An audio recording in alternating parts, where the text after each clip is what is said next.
Yeah, you know what it is. White and purple, white and purple, white and purple, white and purple. Yeah, you know what it is. White and purple, white and purple, white and purple, white and purple. Yeah, you know what it is. Collinsville High School, a champions. Yeah, screaming that's us. And when we on top, boy, quit fussing. All around my town, everything is white and purple, white and purple, white and purple, white and purple. We shut it down for the school and the sports team. White and purple, white and purple, white and purple, white and purple. Purple and white, but you know what I mean. Double 11 senior year made history. Football, we took it to the playoffs. Collinsville, white and purple, yeah, we are the Kahoks. I said the Kahoks, the school of champions. We laugh a lot, we rap a lot. I'm asked to be an Indian again. I'm telling them that Collinsville is where it's at. So when we on the field of court, they better be aware of that. They scared of that. Of course, look at the ceiling. What up, Mr. Floyd? Yeah, it's Collinsville. And yes, I'm glad to say that I'm a Kahok. I'm about to graduate. Yeah. You know what it is. Collinsville High School, a champions. Yeah, screaming that's us. And when we on top, boy, quit fussing. All around my town, everything is white and purple, white and purple, white and purple, white and purple. We shut it down for the school and the sports team. White and purple, white and purple, white and purple, white and purple. White and purple, yeah, I know you see it. You see the chaos and you tell yourself you wanna be it. I go to CHS, so I am a champ. I ran this game so long I'm starting to get a stomach cramp. Class of 1 and 2, but we're number 1. Shout out to all my juniors, yeah, you know we get it done. White and purple, you already know. It's little easy peasy and that boy lay low. Yeah, you know what it is. Collinsville High School, a champions. Yeah, screaming that's us. And when we on top, boy, quit fussing. All around my town, everything is white and purple, white and purple, white and purple, white and purple. We shut it down for the school and the sports team. White and purple, white and purple, white and purple, white and purple. I'm about my white and purple, Scarface and DJ Screw. We on the peak of the mountain, best at what we do.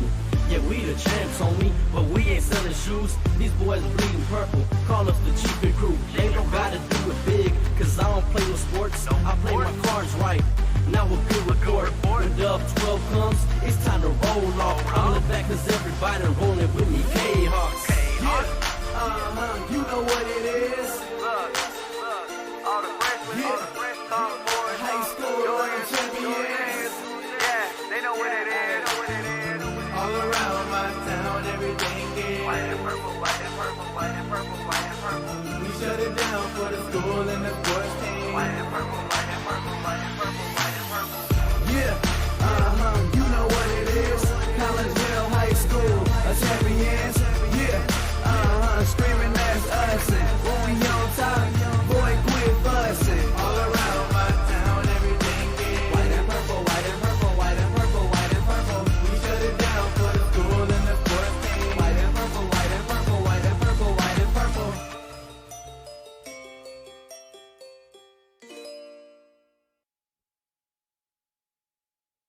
And a very good morning, everyone, as we welcome you to Woodland Park here in Collinsville and Fletcher Field, to be exact, as we get you ready for a couple of baseball games today.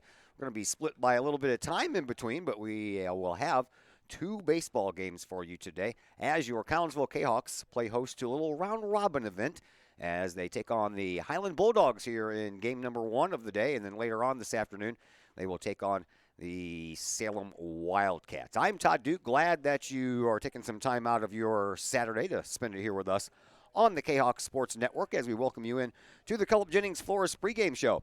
Cullip Jennings Florist is a staple in the Collinsville area, has been for generations. Cullip Jennings Florist is located at 517 West Clay Street. You can stop in for weekly specials. And right now their focus is on Mother's Day, almost the end of April and the beginning of May. And Mother's Day, May 12th. This year comes a little bit earlier, so stop on into Cullip Jennings Florist and get yourself and your mom set up for Mother's Day. Don't forget, right after that, it's graduation time, so a couple of golden opportunities for you to take advantage of everything that Cullip Jennings Florist has to offer. Give them a call at 344-0404 or online at cullipjennings.com. Collinsville taking on Highland here in game number 1 of the morning, and then later in the afternoon as Collinsville comes in with an overall record of 8-10 on the year. And the Highland Bulldogs, they come in with a record of 9-9, as we'll try to dodge some raindrops here as we go out throughout this day, expecting a quick hit of light rain from what I understand. Looking at the radar screen, didn't really seem to look like that. So we're going to get going with the pregame interview. Had a chance to catch up with Collinsville head coach Ryan Warnicki just a little while ago. We'll pass that conversation on to you next as the Cullip Jennings Florist pregame show continues here on the Kahok Sports Network. Cullip Jennings Florist, a Collinsville original since 1939. Cullip Jennings Florist has a wide variety of green and blooming plants, specializing in all design styles from traditional to trend-setting. Cullip Jennings Florist is, of course, your place for beautiful flowers suitable for any occasion. From anniversaries to birthdays, graduations to weddings, Cullip Jennings Florist is there for any of life's major moments. Cullip Jennings Florist, 517 West Clay Street in Collinsville. Call 344-0404 or online, cullipjennings.com.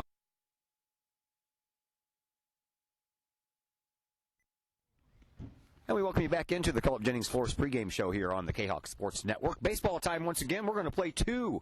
We're at Fletcher Field here in Woodland Park, where we have a split doubleheader. Highland is the first opposition, and Salem provides the day's second team. Joining us now is Ryan Warnicki, the Collinsville Kahok head coach. Let's go backwards in time. Let's go back to Tuesday. They say if you stick around this game of baseball long enough, you still are going to see things that you have never seen before. I have never seen 4 balks called in one game, let alone 3 against the same team. Yeah, that was definitely strange. I wasn't exactly sure what we did on the first 2, but yeah, we. I don't know if I've ever seen that either. I've been around a lot of baseball games, and that was a new one on me too. How do you manage to get around that stuff? I know that it's got to get in the guy's head, especially the pitchers, the one who are being called for the balks. How do you get them to calm down and stay within the game? Well, it's the same with everything. I mean, baseball is a game of failure, and you're constantly being reminded of that. And so in order to be good at this game, you have to be able to turn the page, focus on the next pitch, and that's something that we talk about constantly with our players, is just being able to forget what's happened so that you can move on to the next thing. And 2 of those were with the bases loaded. That's kind of really hurts. Yeah. Oh, obviously it scores a run and puts you in a tough spot. So it takes away the double play. It it does a whole bunch of things that aren't good for us.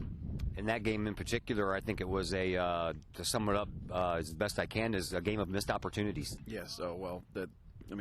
We definitely missed a bunch of opportunities. We had runners on and had chances to get out of innings and just couldn't do it.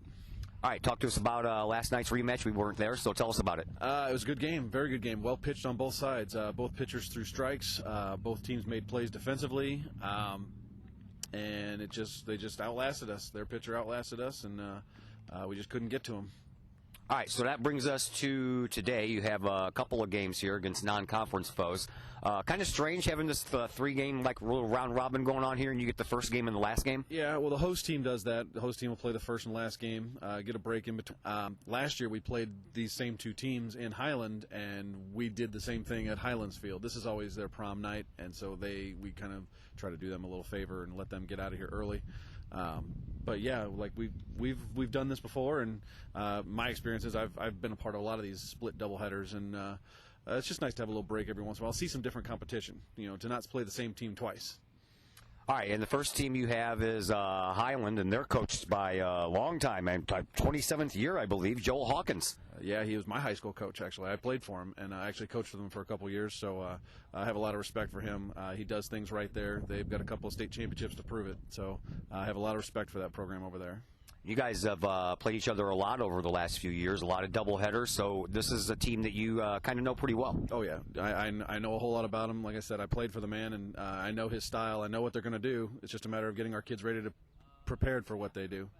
All right, second game, not so familiar. You have Salem, and I look back in the last 20 years, I can think last year was the only time you played them. Yeah, we played a good game with them last year. I think it was a 2-1 game.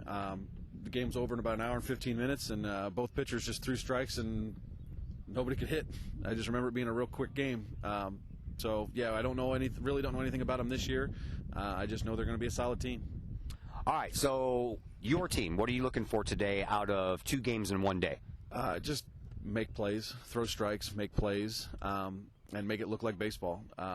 Don't have runners on base every inning and have to work out of jams every inning. Because this team, especially Highland, will put some pressure on you. They'll run, they'll bunt, they'll do a whole bunch of stuff. So keeping their runners off base is huge for us. Thanks for the visit, Coach. Good luck. Thank you. Ryan Warnicki, your Collinsville Kahok baseball head coach. We'll take a break here on the Cullip Jennings Flores pregame show. When we come back, we'll set the starting 9 on each side for you. We'll do that in just a moment here on the Kahok Sports Network. Cullip Jennings Florist, a Collinsville original since 1939. Cullip Jennings Florist has a wide variety of green and blooming plants, specializing in all design styles from traditional to trend-setting. Cullip Jennings Florist is, of course, your place for beautiful flowers suitable for any occasion. From anniversaries to birthdays, graduations to weddings, Cullip Jennings Florist is there for any of life's major moments. Cullip Jennings Florist, 517 West Clay Street in Collinsville. Call 344-0404 or online, cullipjennings.com.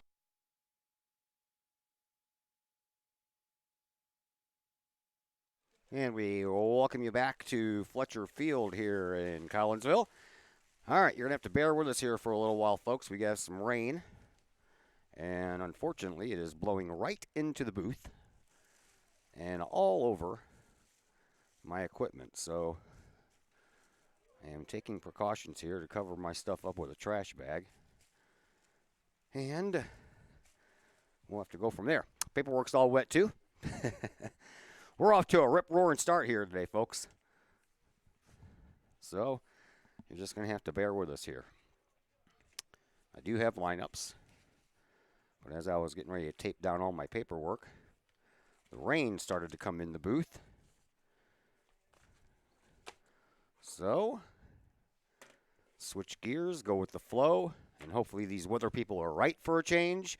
And this is a quick hit, in and out, gone, and hoping for a little sunshine a little bit later on as well.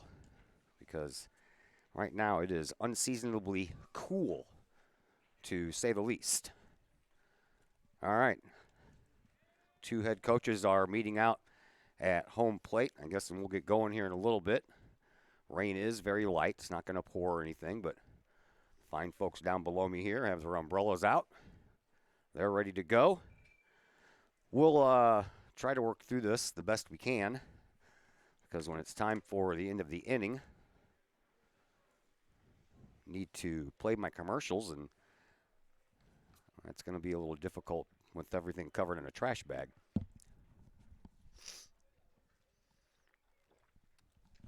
Two teams are ready to go. And time for your starting lineups. We will begin with the Highland Bulldogs. They come in 9-9 overall. They will begin with their shortstop, Jacob Willis. He'll lead off and play the 6th spot out in the field, followed by Chase Wilson. Chase will be playing left field, batting second. In the number 3 spot, Colby Fry. He'll be playing third base. Ross Spees is the designated hitter and batting cleanup. He'll be batting for the pitcher, Painter Waldman.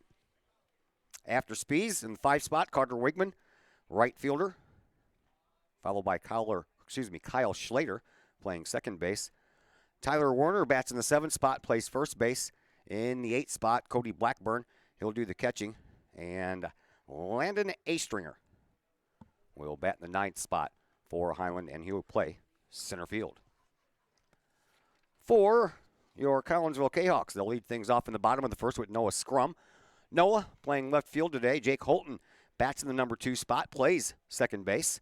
Devin Bovinette will be playing third base today and batting in the number 3 spot. TJ Williams batting cleanup and playing right field. Sam Phelps will be the DH today, and he will be batting for his pitcher, Brady Schiller, who is out there taking his final warm-up tosses right now. After Phelps, it'll be Spencer Vlasic, who's behind the plate. Carson Richardson bats in the 7th spot.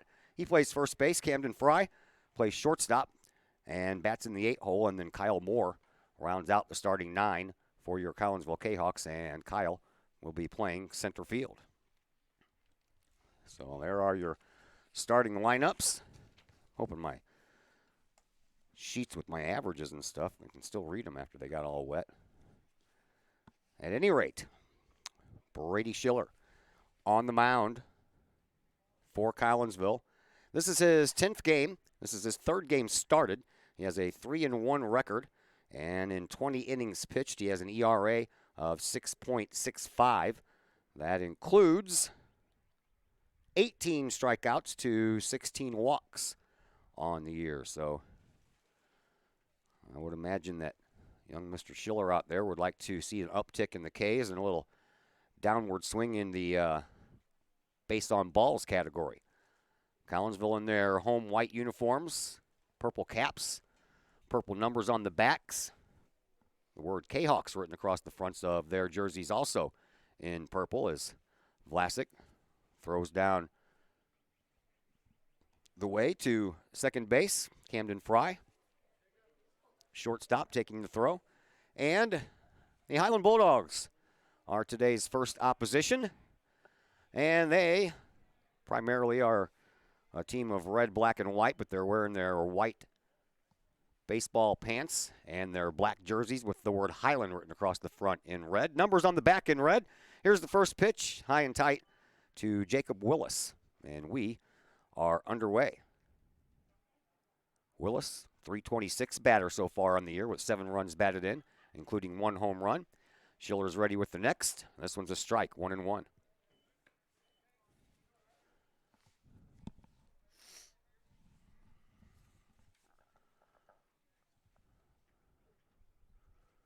Rain is just about gone, I believe, for now. Look behind me at the little creek here, and you can see drops hitting that. Next pitch misses, 2-1.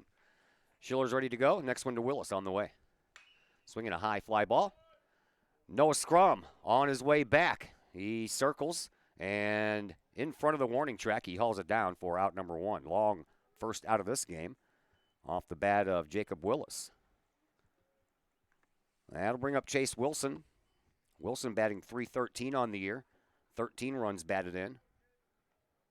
On base percentage of .441 and a slugging percentage of .354. First 2 batters come in from the right side here against Brady Schiller. Next pitch on the way. This one's high. Gray, cloudy, overcast day. We've had a number of those this past week.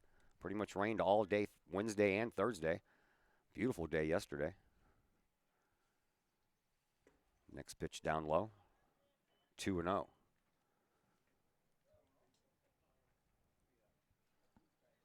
So the raindrops will probably keep some folks away. 2-0 pitch from Schiller to Wilson on the way. High, 3-0. Sorry, stuff was getting wet, so I had to move it.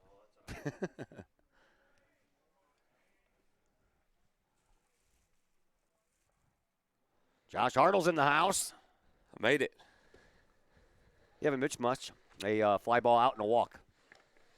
That's Wilson who trots down to first base. Up steps Colby Fry, the third baseman for the Highland Bulldogs, coming in batting .273 with 12 runs batted in. And I mentioned it in the outset. Schiller, 18 strikeouts to 16 walks coming in, so now it's 18-17, and need to cut down on the free passes. First pitch into Fry is high. Yeah, just watching him so far over the season, that's about the only thing that I can say about, Schiller's pitching performance. He throws the ball hard and moves the ball around, but sometimes you just can't find the strike zone. And that's problematic in this game they call baseball. Absolutely. Here's the pitch, and this one stays a little high. 2-0. I was wondering if we were going to get a timeout called here and try to see if they can settle Schiller down a little bit. Looks like the rain's kind of stopped, huh? Yeah, my app said rain for 5 minutes and then stop for 5 minutes and then start again. And then it doesn't say that it's going to end until about 12:30. Yeah. So. Yeah, and, the last couple of weather forecasts I saw, it's just going to be a quick hit, in and out. We'll be done. And then the sun will come back out, and everything will be good. But I was in the car before I came up here and getting a trash bag and stuff, looked at my app. There's a little bit more behind this than I think that they realized. Yeah, I earlier in the week it said, most rain most of the day, and then a couple days ago they kind of tapered that off, and now it looks like they might have been right all along. Yeah. My mom always said, you should Trust- be a weatherman. Trust your because- gut. Yeah, be a weatherman. You don't even have to be right. No, man. You still keep your job, and you're wrong 70% of the time. Yeah. 2-0. Throw over to first base, and a second throw. That one's a little high, and back in safely once again is Chase Wilson. Wilson's down there via the walk. Problem was I don't mind the rain. I know they can play baseball in a little bit of rain, but it was blowing right into the booth. Sure. I taped you down a roster over there for all three teams, but it's probably soaking wet by now. Still readable. Okay. Yeah, I got stats over here are readable too, just a little wrinkled. 2-1 as Schiller finds the strike zone after a couple of throws over to first base. And another throw got him picked off. Right down to second base and out as Camden Fry takes the throw from Carson Richardson. And a nice pickoff move there to get rid of that walk. Tell you what, the hardest thing in that play right there is for Carson Richardson to get rid of the ball. As a first baseman, you get the ball and you reach down to tag. You expect a guy to be there. Now you got to reach in the glove and get rid of the ball. And he delivered a really good throw to Cameron Fry there at second base. That he did. That was 3 straight over there, and on the third one got him. Here's the 2-1 pitch to Fry, and back to the screen it goes. Got a Fry on each side of the team here. Shortstop plays for us. Third baseman plays for them. That's Colby Fry. He stands up to the plate now with a 2-2 count. 2 outs, nobody on. Top of the first, no score. Schiller's ready. Swinging a little foul tip that Spencer Vlasic holds on to. So a strikeout to end the inning, and we head now to the home half of the first. I got to get this plastic stuff off of here now. I already warned everybody. It's going to be a little bit of a weird show here.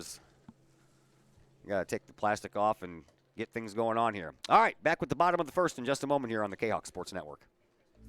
Hi, Purple and White fans. This is Dan Mode, class of 1989. I'm with New American Funding. Myself and New American Funding are proud sponsors of Kahok Athletics. As we have great coaches at CHS on all the courts, fields, and tracks, we like to coach you through the home buying process and refinance process. If there's ever anything we can do, I can be reached at 618-973-5343 or www.danmodeloans.com. Let's support our student athletes at CHS. They deserve the best. Thank you for your time, and go Kahawks.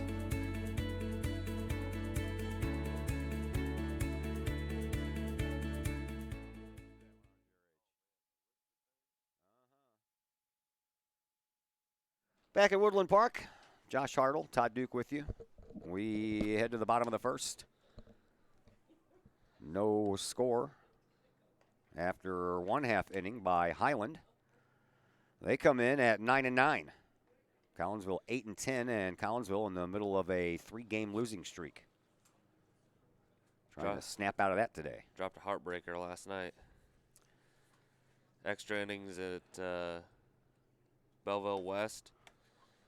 4-3, correct? Yeah. Yeah. Kyle Moore pitched to Jim. Went 7 innings. Morski came in the 8th. Was throwing strikes, throwing well. They got a piece of two balls. One was a double in the gap, and the other one just fell into the outfield, and game was over. Kahawks will face the lefty here on the mound. That is Payne Waldman. Waldman, his 8th game of the year, and this is his 8th game started. He has 1 complete game, 1-2 record with a 3.64 earned run average, 25 strikeouts to 19 walks, and Noah Scrum will be the first batter that Waldman will face. Noah, 426 batter so far on the year. 508 on base percentage. So 50% of the time he's still getting on as he swings through the first offering from Waldman. 0-1. Waldman looks into his catcher, Cody Blackburn, and brings the next pitch home. It stays a little high, 1-1. Here's the defense for Highland. Chase Wilson is in left field. Landon Astringer is in center. Carter Wigman is in right field. Colby Fry at third base. Jacob Willis at short. Kyle Schlater at second base. Tyler Werner at first base. And we told you about Painter Waldman pitching to Cody Blackburn as Noah Scrum takes one in the dirt, 2-1. Well, one thing you won't find on a piece of paper is what Highland is going to do to you when they show up at the ballpark. They're going to put pressure on you. They're going to throw strikes for the most part, and they're going to play good defense. Yeah, we talked about their longtime head coach in the pregame show with Ryan Warnicki. Joel Hawkins, his 27th year as the head baseball coach at Highland. As a walk to Noah Scrum puts a Kahok on first base, so each pitcher issuing a walk here in the first inning. Collinsville picked their runner off. We'll see what Noah Scrum and company have in store here for Highland as Jake Holton comes up to the plate. Holton on the year batting .333, 5 runs batted in. 27 years, state champions in 2008 and 2015 for the Highland Bulldogs as that pitch is inside and then dropped by Blackburn, but he picks it up before Scrum can move anywhere. That 2008 championship team, they went 36-4. Yeah, that was a heck of a roster, too. I think that's a roster that featured Jake Odorizzi. Yep, and I did a game. I was working for a radio station in Carlisle. Here's a bunt back here. Be aiming at my camera, man. I was working for a radio station in Carlisle, and we covered Highland, and I did a game from Grizzly Stadium against Belleville East and saw a no-hitter. It was combined. He started it, and another guy finished it, but it was combined no-hitter. It was fun. Yeah, you talk about a talented kid. Yeah. Odorizzi, he wasn't just a great pitcher in high school. He was a phenomenal shortstop and had amazing power. I mean, the kid could just knock anything out of the park that was over the plate. He's a great all-around athlete, that's for sure. Nice job by Blackburn to stop that low pitch from Waldman and keep Noah Scrum at first base. 2-1 the count to Jake Holton. Here's the pitch. Almost hit him. Came inside. This time the ball gets away. Noah Scrum is off and running, and he is safe. A little bit of a delayed steal by Scrum there. And read the ball in the dirt, but I believe delayed steal was on there. Man, you score that one a stolen base, or is that on a pass ball? Or no, it didn't get past him, so have to be a stolen base. 3-1 the count now to Holton as Waldman has a little first inning trouble here for the Bulldogs. And back-to-back walks. We'll put the first 2 runners on here, and we're going to have a timeout called by Highland now as the aforementioned Coach Hawkins comes out.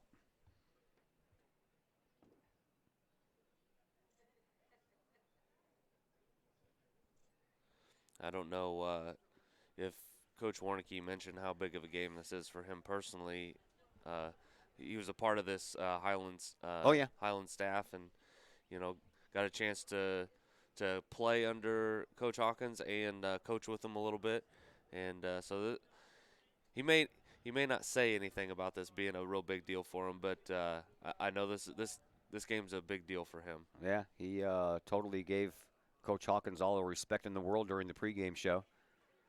Mentioned the fact that that's where he got his baseball upbringing, and kind of cool to play against your mentor, so to speak, huh? Oh, absolutely. All right, runners on first and second. Conversation at the mound is over. Here is Devin Bovenet. Bovenet batting .360 on the year. Still looking for his first home run. Now would be a good time for one. Well, I think Waldman was ready to pitch, and the home plate umpire, who apparently forgot his broom, tried to kick the dirt off the plate. Not a good day to forget your broom. No. Or your brush. Good to see Devin Bovenet back in the batter's box today. He's been battling a foot injury. Waldman pitches one low, and most of his misses so far have been low.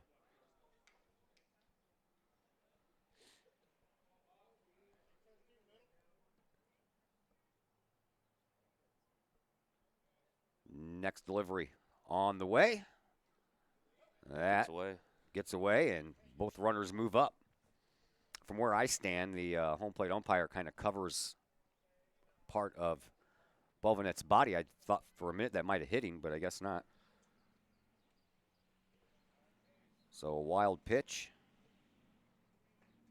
allows the runners to move up to second and third. Holton down at second, Scrum over at third. Nobody out.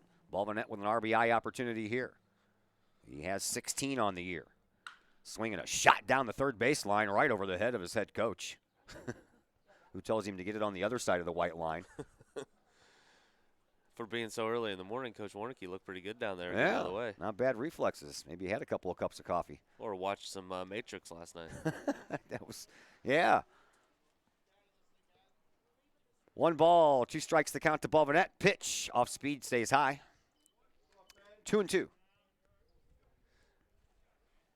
I actually saw Coach Warnicki get hit by a ball down there. That's never fun. A couple summers ago on the ankle. It's probably one of the hardest balls I've ever seen hit. And he did not make a face or do anything until him and I got in the dugout alone. Yeah. And then he explained to me how much pain he was in. Yep. Next pitch misses high as well, so a full count now to Balvanette. The first 2 runners are on via the walk. He's not going to walk the bases loaded, is he? We'll find out here in a second. Here's the 3-2, swinging a high fly ball. This one's got a chance to go if it stays fair. It is hooking foul. That was about 10 feet too foul. Yep. That one definitely had the distance. Balvanette put a drive into it.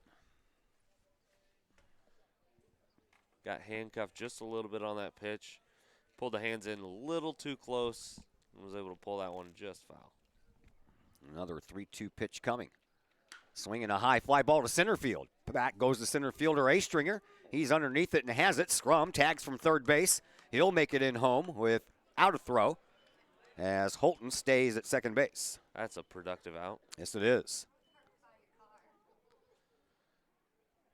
And we're talking about Coach Hawkins and Coach Warnicki, and one thing I think you're gonna notice now that the Coach Warnicki regime has started here in Collinsville is a lot of that Highland baseball. You know, the small ball, moving runners around, being aggressive on the bases. I think that's a thing that you're gonna start to see here in Collinsville now. Here comes TJ Williams. TJ swings at the first ball and had a home run cut, and it made it halfway to the pitcher's mound, and then the pitcher throws it in the dirt, and he's safe. That ball makes it in the air. I think TJ Williams is out, but got a little help from the dirt and the grass there. Little infield hit, so we have a hit to go along with our run. And I believe that they have a good argument over at first base. Even though that ball bounced in there, I think that that was a very close play. The first baseman didn't help him out at all there. He didn't really stretch for the ball either. The ball kind of came in on him, and he pulled his hands in, which gives that optical illusion too that maybe the ball didn't get there as fast as it did. But that's a tough play for any umpire right there. Especially when the umpire's behind the pitcher's mound. Sure. All right, well, at any rate, Williams is safe with an infield hit. So runners at the corners, 1 out, and up steps Sam Phelps, batting .382 on the year. And Williams goes, pitches low, and there is nothing that Blackburn's going to be able to do except find the ball and give it back to his pitcher. That little 10-foot hit there by TJ Williams is first hit in a while for him. Hopefully that busts him out. He's hit the ball hard the last couple games, but couldn't find a hole anywhere. Those little nubbers out in front of the plate there, sometimes that busts you loose. Swinging a foul tip that Blackburn holds on to. 1 ball, 1 strike, 1 out. Runners on second and third. Collinsville already ahead 1-0. We're a single away from putting a 3 spot on the board here. Yeah. Waldman's ready. Here's the pitch to Phelps. Chin music.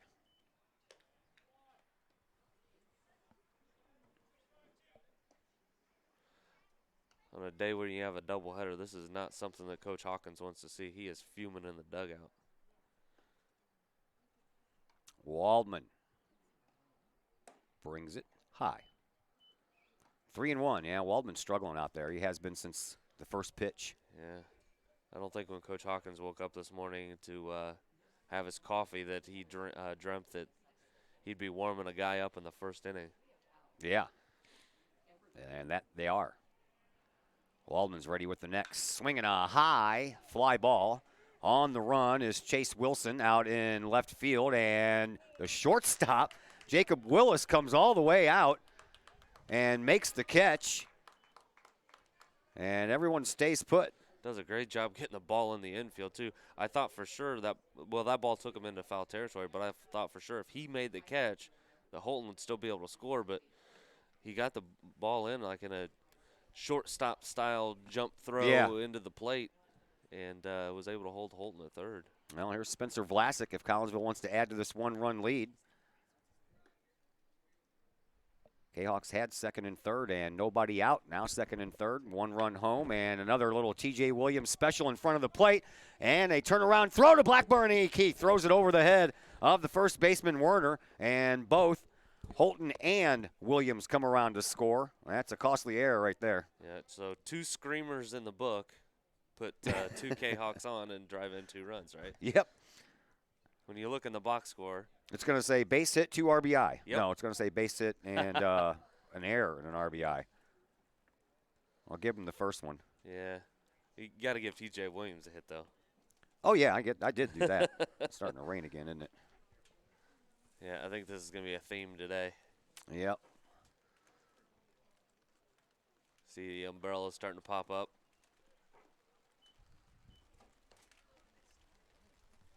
Yep. I can hear the rain.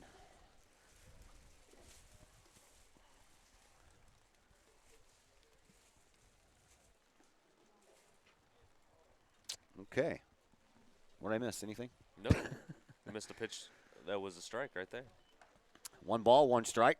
Had to re-scramble and put the trash bags back on the expensive electronic equipment.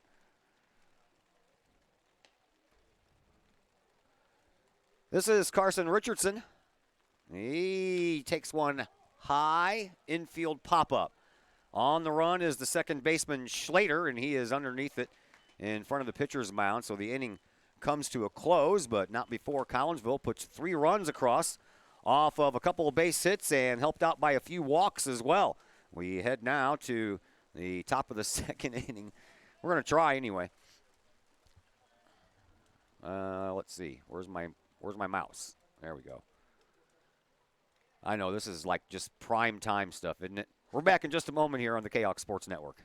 Code 3 Barbecue Supply, home of Code 3 Spices, is first responder owned by proud Kahok alums. Located at 302 East Main Street, Code 3 Barbecue Supply is your home for one-of-a-kind everything barbecue headquarters, providing the best American-made barbecue grills, smokers, rubs, sauces, and accessories, and cooking expertise from professional barbecue experts. Code 3 Spices provides award-winning rubs, sauces, and they donate 25 cents of each unit sold to first responder and military organizations that focus on providing aid to the fallen, suicide prevention, and PTSD awareness. Stop on by, see the guys at Code 3 Barbecue Supply for all of your cooking and grilling needs. Code 3 Barbecue Supply, home of the Memphis in May first place world champion Patriot sauce. Learn more about their products and mission in giving back to those who serve at code3spices.com.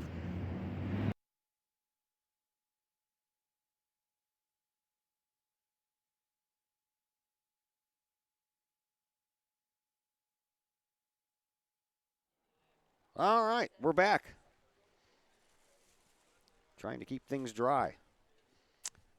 And we're all up here checking our phones, looking at the radar, and looks like this little shower is going to end, and then there's more behind it.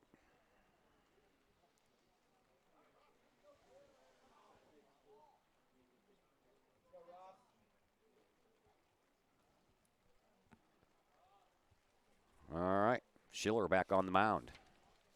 First man he'll face, Russ Spees, the designated hitter. Schiller pitches a strike for Spees, a .250 hitter coming into this game. He has 14 runs batted in and 3 home runs on the year. Bats from the left side, takes one in the dirt, 1-1.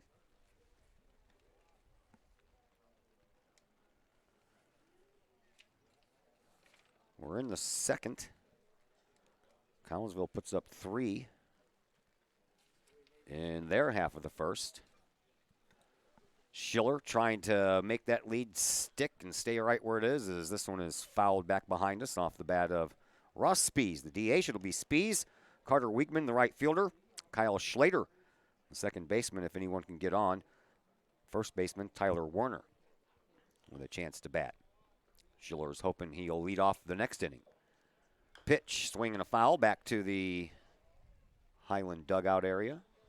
Well, if you're Collinsville, you're hoping for one thing. You're hoping this thing goes at least 4 innings and you get an official game in. If this rain still continues to fall, I would imagine they would have to cancel the rest of the day.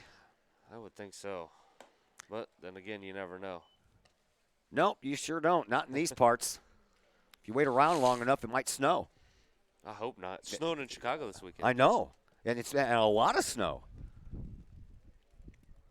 Glad we're not there. I am, for many more reasons than that. Oh, out of play on another foul ball. Of course, Blues are in action today. 2 p.m. game. I'm kind of mad about that. Of course, we can't have the primetime game because we're not on the East Coast.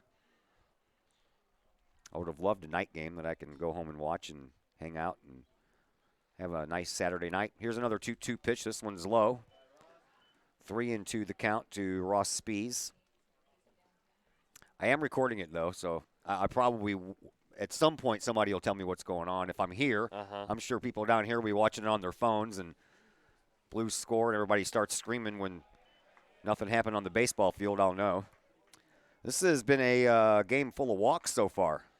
Yeah, I don't know if it's the cooler weather or if it's the rain or if it's because we're playing at 9 in the morning. But yeah, maybe a combination of all those.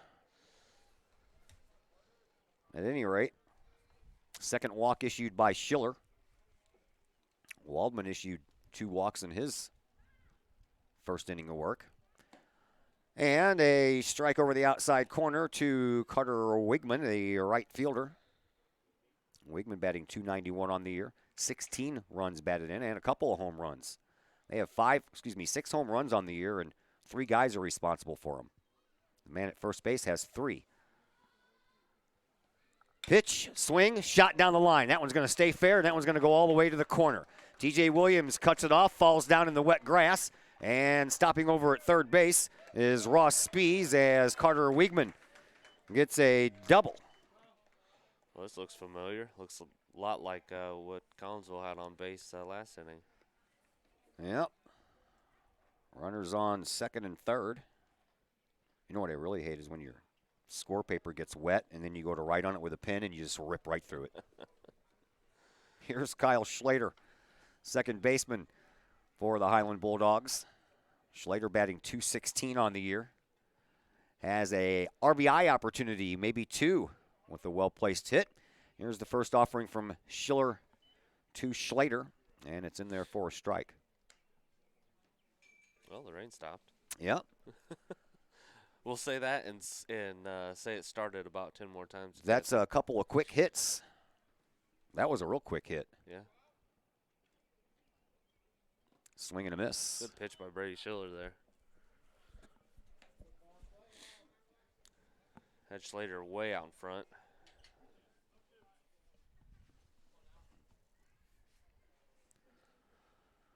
Schiller from the stretch. Pitches. Outside. 1 ball, 2 strikes. No one out. Runners at second and third. Collinsville leading 3-0, but that's in jeopardy here.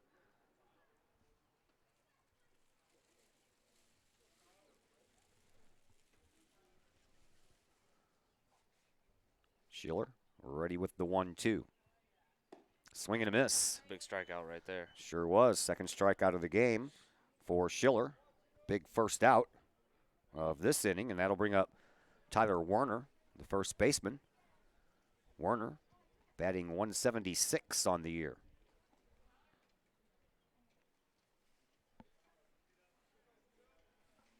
He steps in from the right side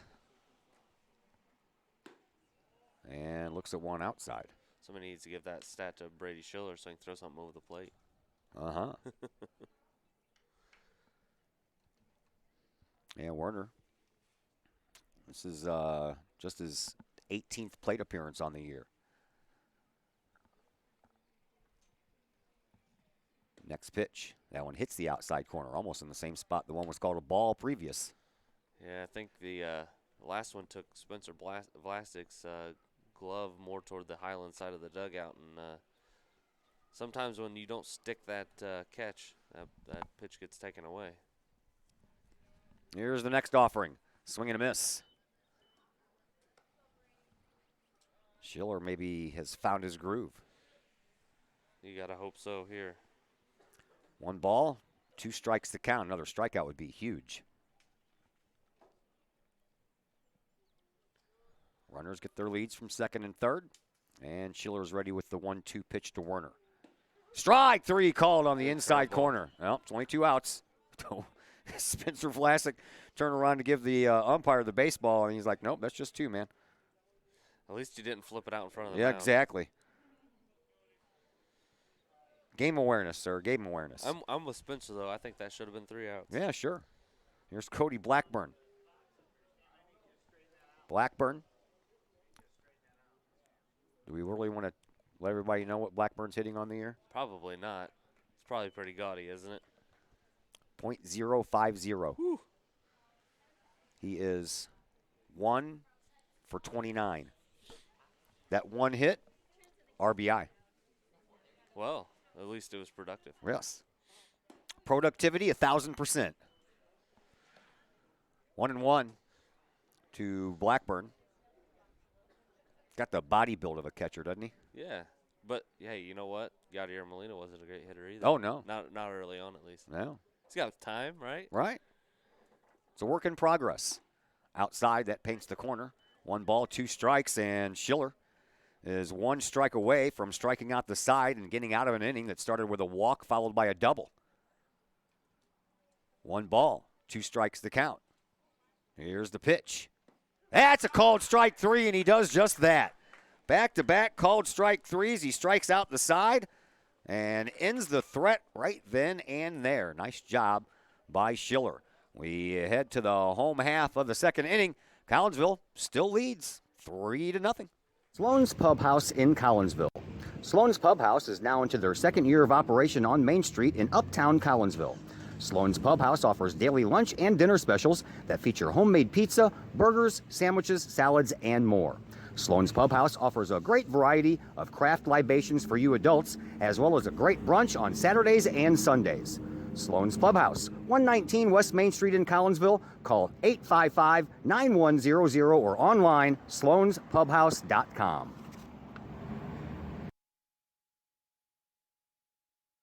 Let's thank some more of our sponsors. How about Chapman Trucking LLC? Chapman Trucking is a local Collinsville business owned and operated by 1994 Collinsville graduate Christy Chapman. With over 9 years of experience, Chapman Trucking LLC can take care of all of the heavy lifting when it comes to hauling aggregate materials such as sand, driveway rock, dirt, boulders, and more. That includes getting your heavy work equipment to your work site. Give Christy a call for a free estimate. That's Chapman Trucking LLC at 618-960-9346 or online, chapmantruckingllc.net. That was a nice pitching performance there by young Mr. Schiller to get out of that inning. Looked like a different guy. Yeah. He must have warmed somebody up over there in between innings. Could be. Or he drank the magic Gatorade. And just lifted everything up. Here's Camden Fry to lead off things here. Home half of the second. Fry gets a called strike against him to lead it off. 250 is what Fry is batting on the year. Couple of runs batted in. Looking for his first extra base hit of the year. Here comes the 0-1 from Waldman. Swinging a shot down the first base side, and that's foul. Speed isn't an issue for Camden Fry. I think it's getting it into a gap and past an outfielder. Still working in the weight room. That helps. That pitch is outside. 1 ball, 2 strikes to count. Well, we see Waldman has come out throwing strikes. Maybe they just both needed an inning. Could be. Like you said, it's early and it's chilly. Swing and a miss at a high offering. Fry goes down on strikes. First strikeout of the game for Waldman. And that brings up Kyle Moore. Moore batting .263 on the year. Looks at 1 high. Well, if you were at the Belleville West and Collinsville game last night, you were not disappointed by the amount of strikes that were thrown in that game. Both pitchers were very efficient. Yeah, that's what Coach Warnicki was saying during the pregame show.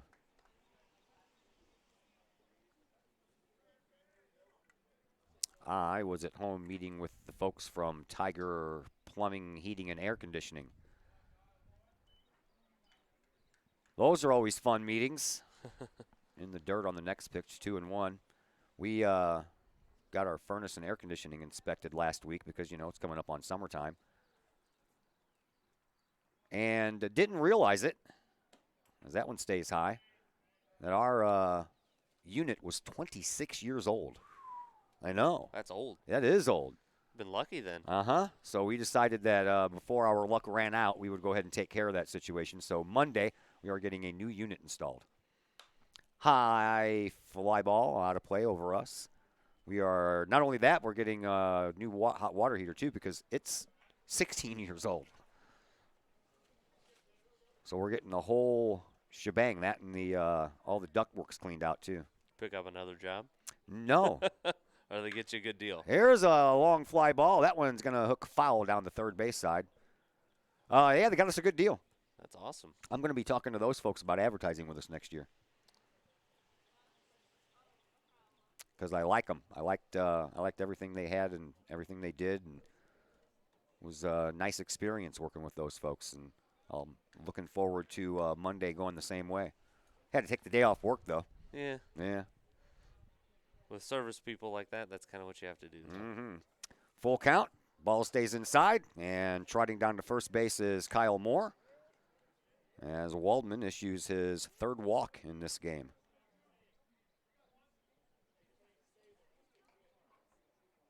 That takes us back to the top of the order, and Noah Scrum, who also received a free pass to lead off the home half of the first inning. Noah stole second base, came around to score on an RBI by Devin Bovenet.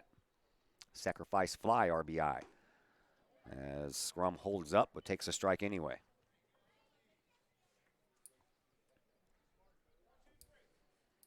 Holton waits on deck. Kyle Moore down at first base after a walk, which forces Waldman back into the stretch. He checks on his runner. Runner goes. Here's the pitch. Strike down the middle. Throw is not in time. That was a nice jump by Kyle Moore. Third stolen base on the afternoon, or on the morning, excuse me, for Collinsville. I am not used to saying morning when I'm on these headphones. I'll have another opportunity to do that next week. Swinging a foul ball out of play as we do the entire day from the Collinsville Invitational track and field meet on the boys' side of things.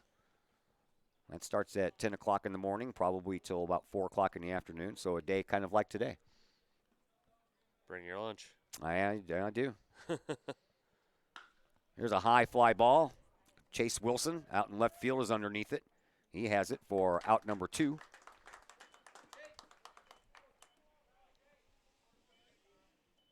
And Collinsville's left fielder flies out to Highland's left fielder. Here comes Jake Holton, who also walked and scored in that first inning. Oh, Kyle Moore putting himself down there at second base with the stolen base here. If Holton can get a base hit, you got to expect that Kyle Moore's going to definitely try and score here. Oh, I would imagine so, with that speed. Holton awaits the first from Waldman after he takes a long look at Moore at second base and brings it home. High. Kind of seems to be the theme here is everything's up in the zone.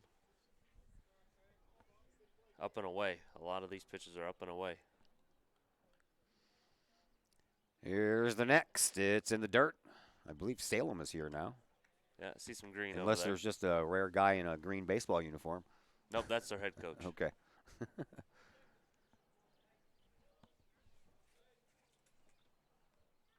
Brian Lipe. Hope I got that right.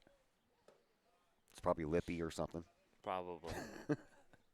That's all right. Cameron Fry was Cameron Frey last night, so you never know. Hey, you know what? I had to make sure. I went down to the Highland bench and talked to them about their last names, and I was wrong on a lot of them, to tell you the truth.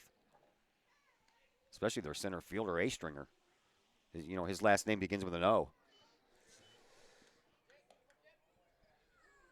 I guess OE is A. Uh-huh. Is he? Maybe he's Canadian. I don't know. A. 3-1 the count to Jake Holton. Moore leads from second base. Waldman checks on him, and a high fly ball to center field. On the run is A-stringer, and an over-the-shoulder catch will end the inning. See, we shouldn't have started talking about him. We reverse jinxed ourselves there. No, that was a nice play. Yeah, that was a nice play, and Holton gave it a ride, but it ended up going right into the glove of A-stringer. That is the way that the second inning comes to a close. We head to the top of the third in just a moment here on the Kahok Sports Network.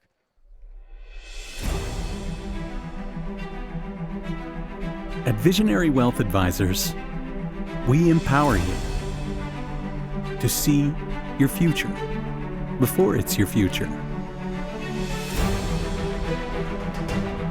to create your inheritance,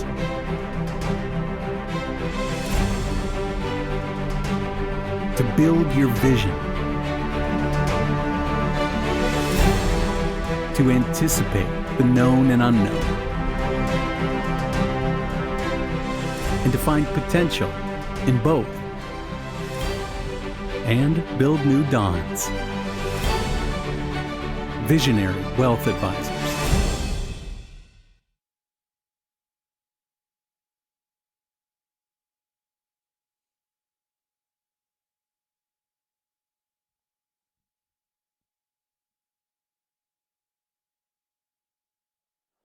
Todd Duke, Josh Arnold back with you as we've moved to the third of this first of 3 games scheduled to play out here today. 3-0 Collinsville. Kahoks scored their 3 runs in the first inning. So far, so good. I forgot to clamp down my thing on my clipboard, and my paper blew off right into the water. Oh, man. Now we need some of that wind that we had a couple weeks ago. I could do without that. I could do without that. No, it's too chilly for wind. All right. We can't have it all, can we? Nope.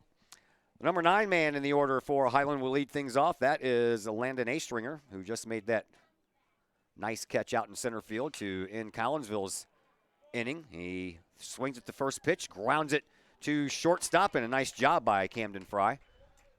That was a long throw. He had to go toward the third base side of that shortstop hole and got the speedy A-stringer.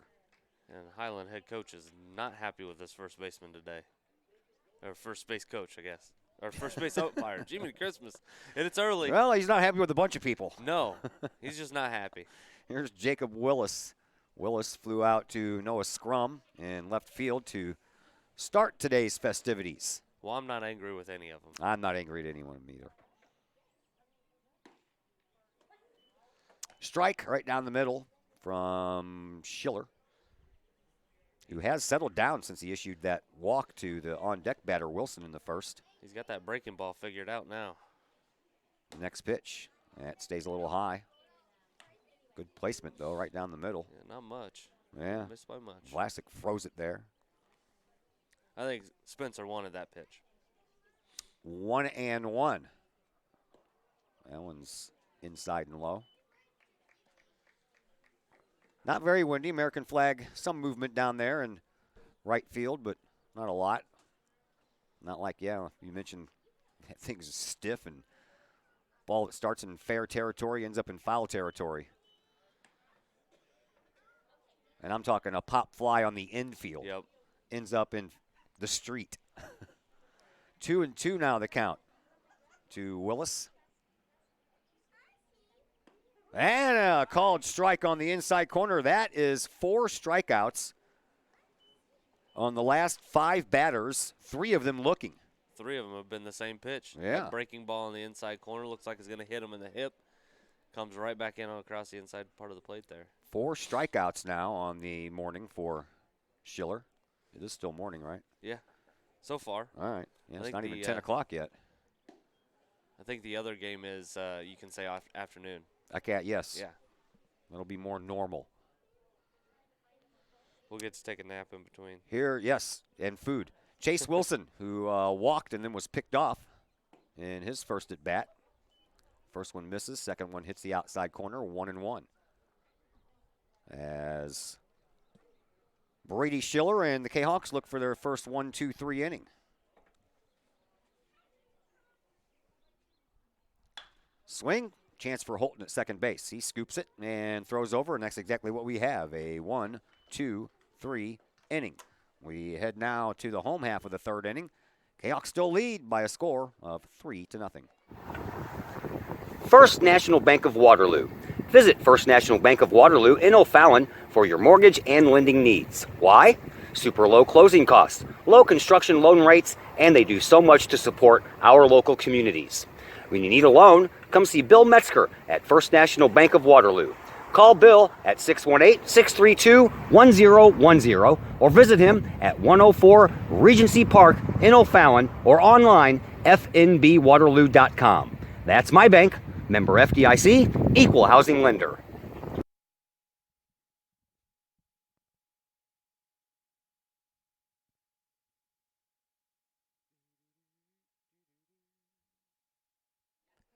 Let's thank some more of our sponsors. How about my good buddy Peyton Blaylock, who joined us in the last game on Tuesday. He works for Keller Williams Real Estate, and if you are in the market for a new home or to sell your current one, you can trust the Blaylock team of Keller Williams with all of your real estate needs. If you buy or sell with the Blaylocks, you heard him, they'll donate $200 to your favorite booster club. Give them a call, Peyton or Emily, 618-780-4622, or online, www.blaylockteam.com. Bottom of 3. Kahawks lead by 3. And Collinsville will send up the meat of the order here in the third inning. Devin Bovenet, TJ Williams, and Sam Phelps, if anyone can get on. Spencer Vlasic with a chance to bat. Feel like doing some damage this inning? Be nice. Yeah. Got the big guy up first, so. And the rains come again. I mean, my plastic bag. Oh, now you want to fight with me, huh? Swinging a chopper down to third. Third baseman Fry is up with it, and a nice throw over. One away.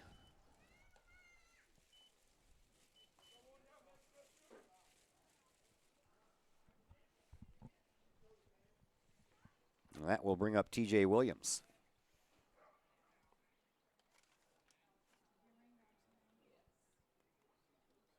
Williams singled, stole a base, and scored in that 3-run first inning, and he swings at the first pitch and takes it straight back to the screen.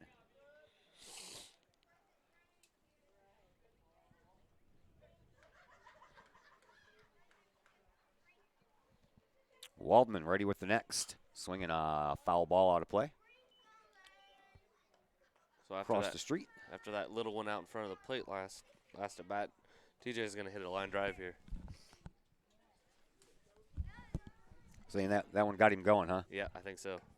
Way high with the pitch. Of course, if that baseball is a little wet, it might fly to your hand a little bit different than normal. 1-2 pitch on the way, and there's your line drive. A high fly ball. A-Stringer is on the run and makes the catch. I didn't say it was going to get caught. Right. But he did hit that ball well. He did hit it well. Don't hit it to A-Stringer. Don't hit it anywhere between left center and right center. Yeah. He's got some wheels, doesn't he? Yes, on he that does. Jake Holton line out, he had to go back. And this one he had to come in, and he did both with relative ease. Here is Sam Phelps looking at a strike. Sam flew out in foul territory way over against the fence down the third base line to the shortstop, Jacob Willis, in his first plate appearance. Another high fly ball. This one's shallow, just on the edge of the dirt, taken by Kyle Schlater at second base, and both pitchers come back with 1, 2, 3 innings. And we head to the fourth inning now as we have to remove trash bags again. I think it rained for a second that time. Yeah. That's what I call quick. At least a solid second. Solid 1.2. All right, we will take a break and come back and tell you about the fourth inning in just a moment here on the Kahok Sports Network. Pack Mail, locally owned and operated by Ryan Combs. Pack Mail can ship anything, anywhere. They treat you like a neighbor because you are a neighbor. Pack Mail offers shipping materials and containers, private mailboxes, as well as climate-controlled self-storage. Visit Pack Mail, 407 Beltline Road in Collinsville. Online, weshipstlouis.com or call 346-4884.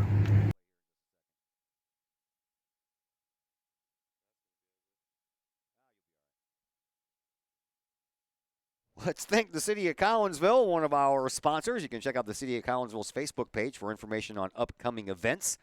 And they have a few of those such events coming up. They have a big fireworks show coming up on Memorial Day weekend. That is going to be the Block Party and Fireworks Show. Food, games, music, and all kinds of stuff. That'll be on May the 26th. And then June 15th and the 22nd is when the Movies on Main gets underway. Mary Poppins Returns kicks that thing off on June the 15th, and then June the 22nd will be Hotel Transylvania 3. For more information on that or anything else going on in Collinsville, head to their website, www.collinsville.org.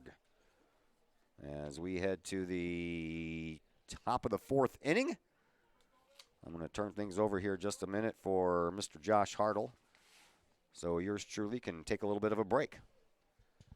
And for Highland, we got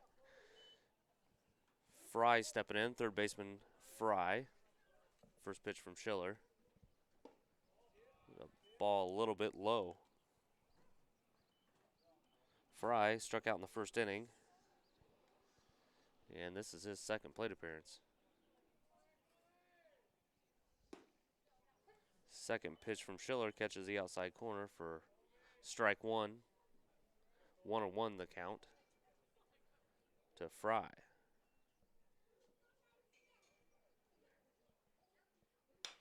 Little ground ball. Cameron Fry bobbles, throws across, not in time. So Fry to Fry results in a single. Highland gets their first batter aboard here, and that's going to bring up Ross Spees, the designated hitter. So Fry on first, Spees at the plate. And Schiller throws over, checking on the runner, Fry.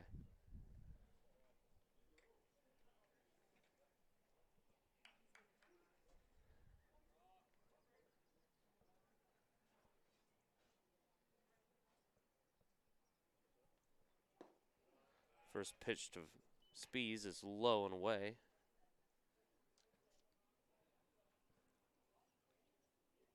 This is the second time Highland has got their leadoff hitter on. Result of the last one was no runs after a walk and a double. Next pitch was also a ball to Spees.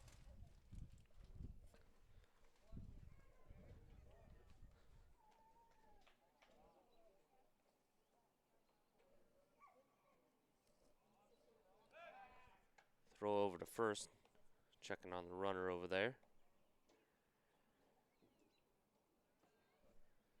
As Schiller has fallen behind 2 balls and no strikes here to Spees. Spees hitting .250.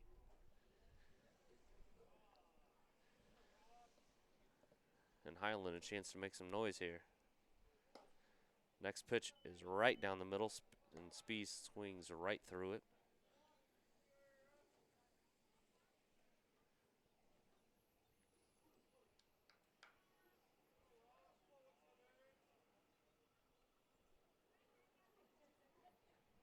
Fry takes his lead.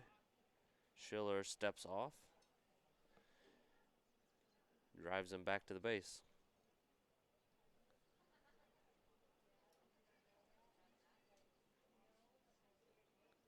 Schiller comes set. And delivers. Strike on the outside corner with a curveball. Schiller's figured out the curveball finally and has dropped a bunch of those in for strikes. 4 of them for strike 3. As he evens the count up 2-2 here to Spees.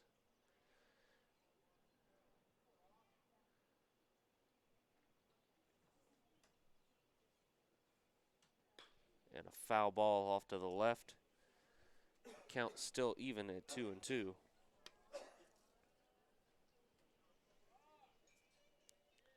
So 2-2 the count, nobody out. Fry on first, Spees at the plate. Schiller with a chance for maybe a ground ball double play or a strikeout here. And a throw over to first base. Welcome back, Mr. Duke. Thank you. 2-2. Runner at first. Nobody out. I saw that when I came around the corner. I'm like, man, I hope I didn't like do a bad thing and leave. No, and I then, think we're okay. And then be like, you could never leave again. You could never walk out of the booth during a game again, ever. Well, that's fine. You install a bathroom up here and we'll be good. That's always been the thing about, well, I love baseball. It was my first love, but there's just really no built-in breaks for a broadcaster. There's no half times, you know. Exactly. Here's another 2-2. This one's inside. Full count. Colby Fry at first base with just his team's second hit of the day. Hits are hard to come by in this game.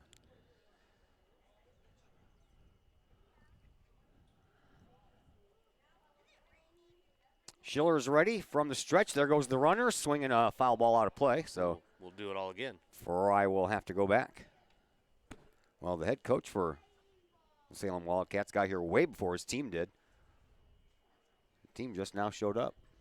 Better move that bus before it gets hit. Yeah, that is in the danger zone. It is. If anybody's ever watched a game here at Fletcher Field, you know that anything on the road is definitely in danger of getting a window knocked out of it. Full count, runner goes again, swing and a miss, and the throw down is not going to be in time. Nobody covered the base. It bounces into the outfield, but not far enough to go anywhere. Yeah, Camden Fry got there a little late. So a stolen base for the other Fry, Colby. Colby and Camden. First stolen base on the morning for the Highland Bulldogs. 1 out after the strikeout, 5th strikeout of the day for Schiller. That brings up Carter Wigman. Wigman doubled his first time up, but he was stranded at third base.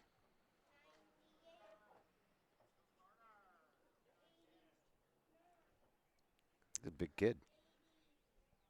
Tall. Ooh. Boy, he's got that off-speed pitch moving, doesn't he? Yeah, he does. Looks like it's coming right at the batter, and then it breaks over the plate. Nice tight break on it at the end. Late break. It gets a lot of swings and misses and a lot of ground balls. Missed on the first offering. Here's the next from Schiller. Swing and a miss. 1 ball, 1 strike the count.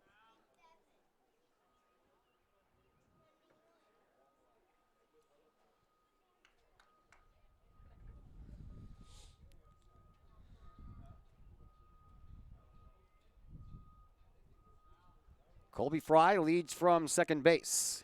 Brady Schiller ready with the 1-1 offering to Carter Wegman. Here it is. Swinging a shot right back up the middle. That may score a run. They're going to wave him home. Here's the throw from Moore. It's cut off at the pitcher's mound by Richardson. And the Highland Bulldogs are on the board after an RBI single by Carter Wegman.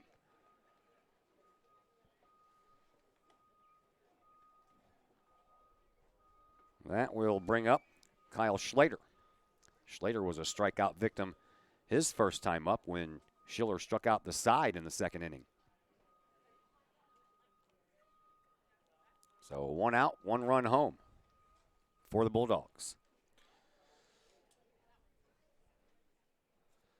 They did a good job of holding him just to single there, and Schiller gives himself a chance here to at least get a ground ball, maybe a double play. Up high with the pitch. I think that's a best case scenario here for the Kahawks.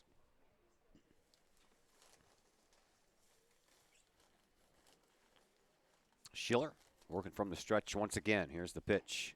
That one nips the outside corner. Called strike to the Highland Bulldogs second baseman, Kyle Schlater.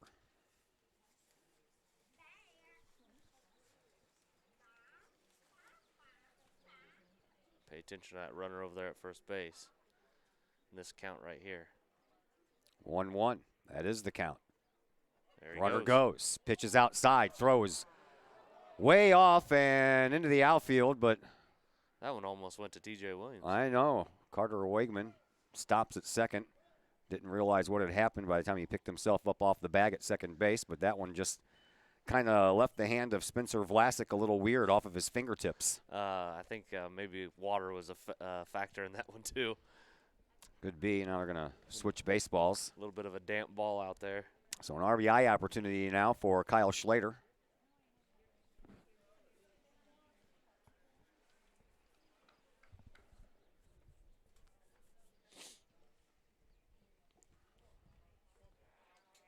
This rain won't make up its mind. No. Schiller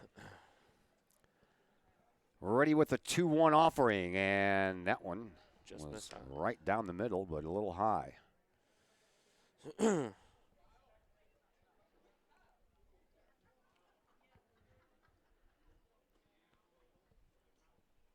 That makes it 3-1 to Kyle Schlater. Here's the pitch. Inside and high. Runners on, first and second, one out, one run already home. Third walk issued by Schiller to go along with his 5 strikeouts.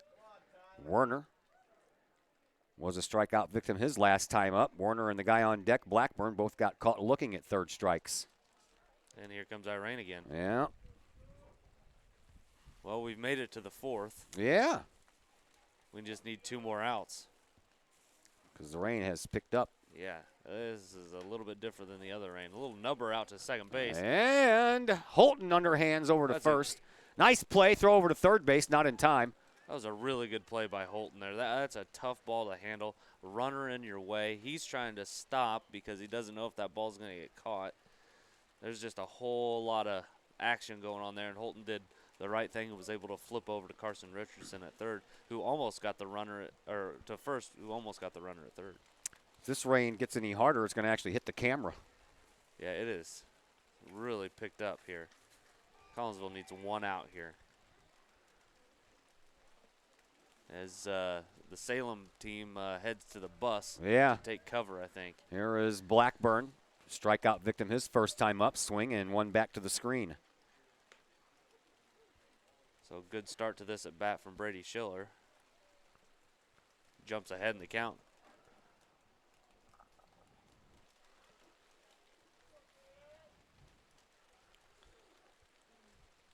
Rain comes down a little heavier now. Here's the 0-1, swing and a miss. You know, we're facing east. I know. And that wind is gone now. Yeah. But for some reason, that rain is still coming. Yeah, the rain is angled right at us. I don't know who drew this up. I don't know. Yeah, the flag out there is dead right now. Yeah, it's not moving. Here's the 0-2. There it is. Strike 3 called. And it's the strikeout. second time that Schiller has gotten Blackburn looking. This time it ends the inning, but the Highland Bulldogs do pick up 1 run as we head to the home half of the 4th inning now, and Collinsville leads by a score of 3-1. And we're going to stay right here and read some commercials so I don't have to take the plastic off. How about Pace Design and Construction in Maryville? Whether you're building a new home, making an addition to the home you currently own, or finally getting around to that remodeling job you've been putting off, Pace Design and Construction in Maryville can help. Pace Design and Construction is a building and remodeling contractor you can trust. They provide the highest quality. They're dedicated to their customers, and they are committed to completing your project on time and within budget. Pace Design and Construction in Maryville. Give them a call at 618-407-5466 or online, pacedesignconstruct.com. Rain continues to fall. We'll see how long the umpires want to hold on to this game, as it's coming down pretty good now. Yeah, you know, we talked about Collinsville getting through that fourth inning, at least the top half of it, seeing how they are the home team. You know, Collinsville's had a game last night. They have a game today, or 2 games today. Yeah. And then they play Busch tomorrow. Stadium Busch tomorrow, Stadium. yeah. You know, arms are not easy to come by at the high school level anyway. And when you put 4 games in 3 days, Yeah. that's a tall order for any team. Yeah, well, you know, they weren't supposed to play yesterday. That was a True. makeup. But only from a day away. So, Yeah. you know, you only had a 1-day buffer in there. All right, here is Spencer Vlasic to lead things off here in the 4th inning for Collinsville. Spencer had a RBI single his first and only time up. He looks at one outside.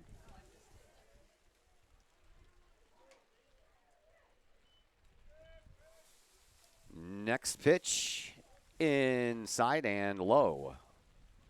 Ball 2, 2-0. I'm like standing back here as far as I can. My paper's still getting wet. Me too. I backed up about 2 feet. Got to stand on my tiptoes just to see the pitch. Here's a swing and a high fly ball back to the parking lot. Watch out, folks. Oh.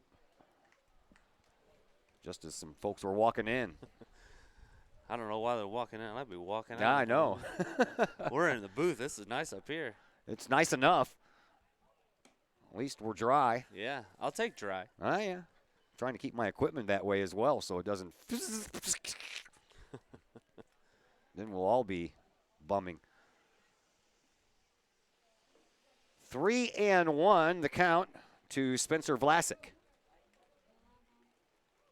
Swinging a high fly ball. Astringer in center field comes in and makes the catch. Closer to second base than he was to his position in center field. Worn away. I don't think the guys in the in the dugout over there have the broadcast on, because we told them, don't hit the ball from Told left them. center to Told right. you. Yeah, I guess they're just not paying attention down there. Tired of saying I told you so. Man, I'm tired of being right. Kids just don't listen, do they? Nah, they don't. Carson Richardson popped up to the second baseman. Kyle Schlater, his first time up. He didn't hit it to A-Stringer. Well, they all can't be A-Stringer. No. What's going on with that tarp out in center field? It looks like it's falling apart out there. Lots of wind, Lots of wind. I think. Yeah. That one stays high. Somebody will have to get a hold of somebody in the city, because I think the city is taking care of this now. They are. 2-0. Swing and a shot to the gap. That one's going to go all the way to the wall. A-Stringer's not going to catch that one, folks. That goes all the way to the wall, and Richardson's going to be in the second with a stand-up double. That was a stung ball right there. What's that? Yeah, I think that one was just far enough to left field that it counts for something. Right. Yeah, you counts said for a double. Don't hit it to A-Stringer, and they right. didn't. He didn't. Right. He didn't. Right to that 375 mark out Yeah. there in left center. Yeah. That was a scorched ball right there. So let's see if Camden Fry can pick up an RBI. He's got the opportunity. And Carson Richardson's got those legs that probably come up to my chest. Couple of strides, and he'll be home. About 4, I think. Yeah. 2 around third and 2 around home. Strike one. Tell you what, that ball was smoked into the gap, but you can tell how much the rain actually affects play. That ball got knocked down just by the rain. Yep. The moist air. There's a there single. You go. That's how Richardson you draw it up. rounds third, and it's off of the chest of Carter Wegman out there. And I don't think he would have been able to throw out Richardson anyway. Yeah, nice hit and run there. Sure was. Cameron Fry shot the ball over to the right field. Good piece of hitting by him. Flared it right over the first baseman's head. And Carson Richardson just had to coast into home. We'll make some adjustments to the scoreboard here when the weather allows me to take the plastic off of the laptop. Right now, 4-1 is our score. Bottom of the fourth inning, and here is Kyle Moore.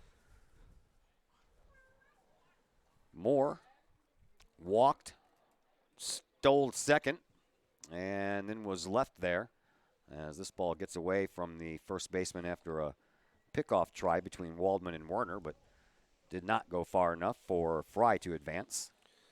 Well, after I complained that the boys weren't listening to us, they 2 times in a row did not hit the ball to A-stringer. That's a good thing. Yes. Waldman will throw another one over to first base, and back in safely once again is Camden Fry.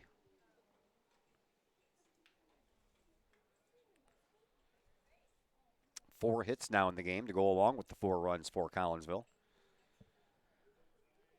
As Kyle Moore awaits the first pitch here from Waldman as he stares down Fry, brings it home, and it's a called strike. And it looks like the rain has let up just a little bit to a drizzle now. It's off and on, man. It can't make up its mind. Man.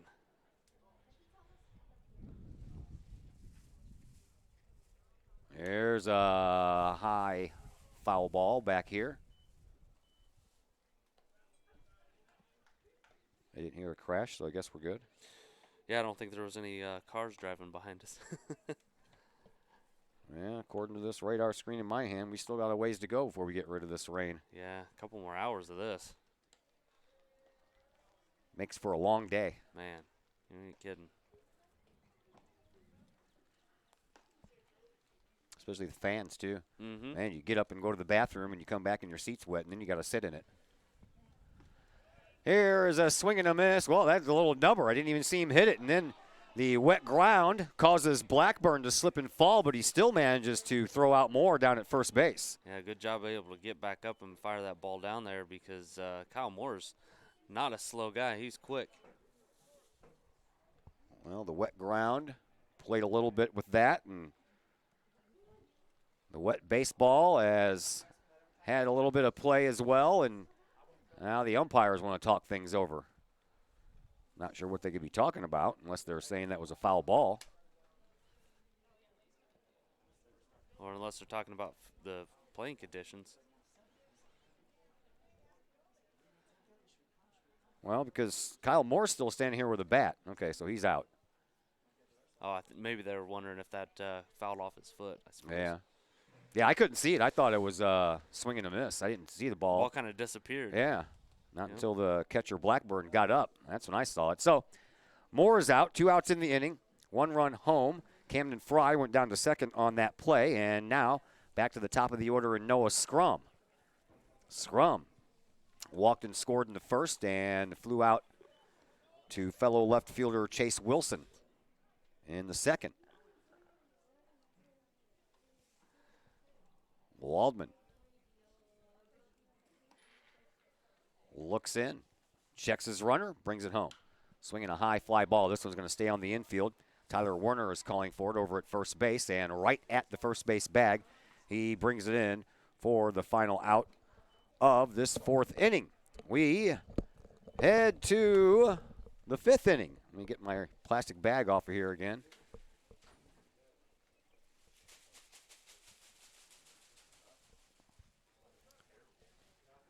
Tough conditions, man. Tough conditions. I'm trying. I got to – hold on. We're going to take a break, and we'll be back with the 5th inning in just a moment here on the Kahok Sports Network. Lakeside Roofing in Collinsville. Let the professionals at Lakeside Roofing protect your most important investment, your home or business. Have the elements taken a toll on your roof system? Notice a leaking roof? Maybe it's time for a free roof inspection. Regular maintenance can extend the life of your roofing system by 10 years or more. Lakeside Roofing is your winning team for commercial and residential roofing systems. Lakeside All-Star professionals have installed, repaired, and maintained hundreds of roofs on both sides of the river.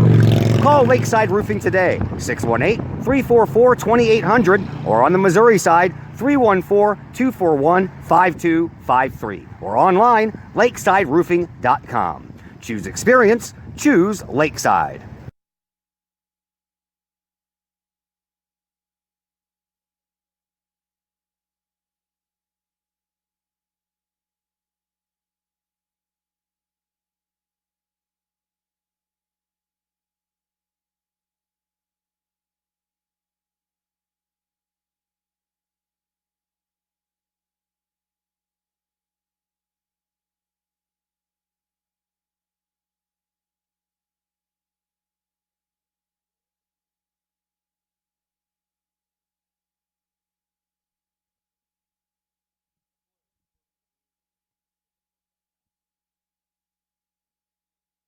And we welcome you back to Woodland Park, Fletcher Field. Todd Duke, Josh Hartle.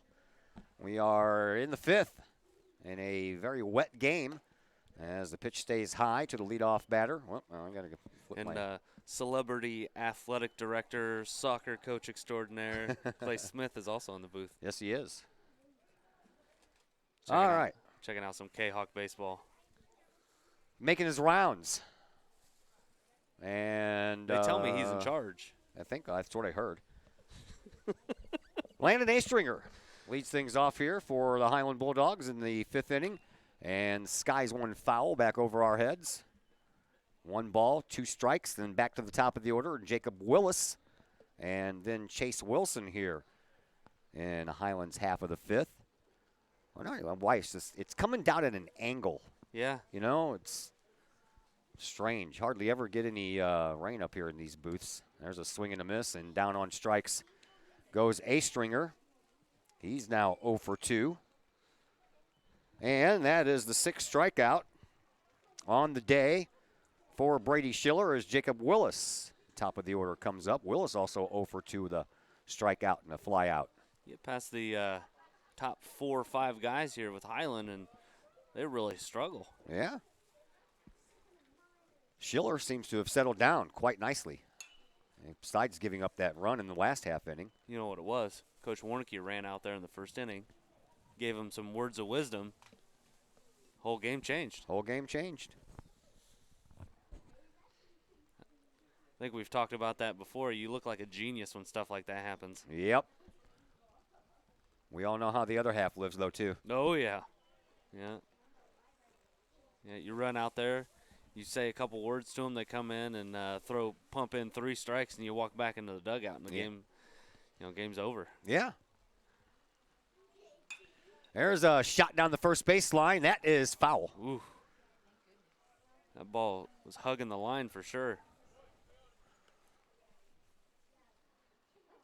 Well, we need canopy. Something. That's what we need. We need an piece awning. Of plexiglass or yeah. No windows in this thing. Just some big holes. Big holes. All right. Willis flies one. I think that's going to go out of play, and that's going to hit a car. Ooh, just short. Man. That was about 3 feet short of hitting the car. And if that fence wasn't there, I think Carson Richardson may have had a chance to get that one. Yeah. We're playing at Busch Stadium. That might be an out. Right. Tomorrow. Yep, you're right. Tomorrow. Busch Stadium. Hopefully it's supposed to be a nicer day. I think it is. Yeah. I think it's supposed to be. I think there's a chance for rain. It's a yard work day for me. Oh, pass. Yeah, well, got to do it. I mowed the other day. Well, there was no school Monday because that was the last day of spring break. And so I cut the grass Monday, and yesterday I looked out, I'm like, man, it's only been 4 days, and it already looks like a jungle. Couple showers there and a little bit warmer weather, and all of a sudden you got grass again. Well, rained all day pretty much Wednesday and Thursday. We've had enough rain. Everything's green. We're good. I think that ball did not break. Last weather forecast I saw said that for the year we were already 5 inches over the amount of rainfall we're supposed to have. Somebody's got to let somebody know who's in charge of this rain that's the case. I know it's just cutoff time, man. Yeah, we're good until August. 1 ball, 2 strikes to count, 1 out. Top of the 5th inning, and that one tried to lean into that one. Yep. Jacob Willis, and every time he turns around, he's got a big smile on his face. Both of those pitches were inside. The first one was a fastball, didn't tail or anything. That one, breaking ball, if that wouldn't have broke, he'd been wearing it. There's the 2-2, and that he one finally did hit gets him. There you go. He didn't look too happy about that one, though. After 3 tries of trying to hit the batter, the 3rd one works. No, just kidding. He wasn't trying. No, not at all. I think the wet baseball may have something to do with that. It might have been a factor. I mean, that inside pitch has been working for Schiller all day. That's what he's trying to do there. Yeah. Anyway. That ball just flipped out of the fingers instead of broke off the tips. Not a great day to be a pitcher who relies on that break. When it doesn't break, you're going to be in a little trouble. Here is Chase Wilson. Wilson walked in the 1st inning, then was picked off and grounded out to Jake Holton, his last at bat. Jacob Willis leads from first base, 1 out, and the first pitch is a strike. It's the first one a little bit above the belt that's been called a strike today, so maybe with the weather and everything else going on, maybe that strike zone is going to open up a little bit. Yeah.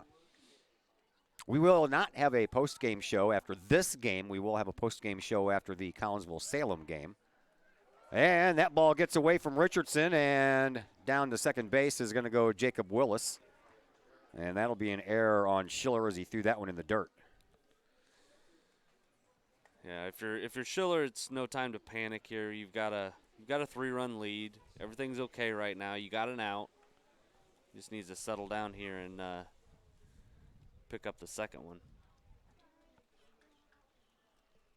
So, Willis down at second base. Collinsville's lead is 3. And it's an 0-1 count to Chase Wilson, and here's the pitch from Schiller. It's low, ball 1, 1-1.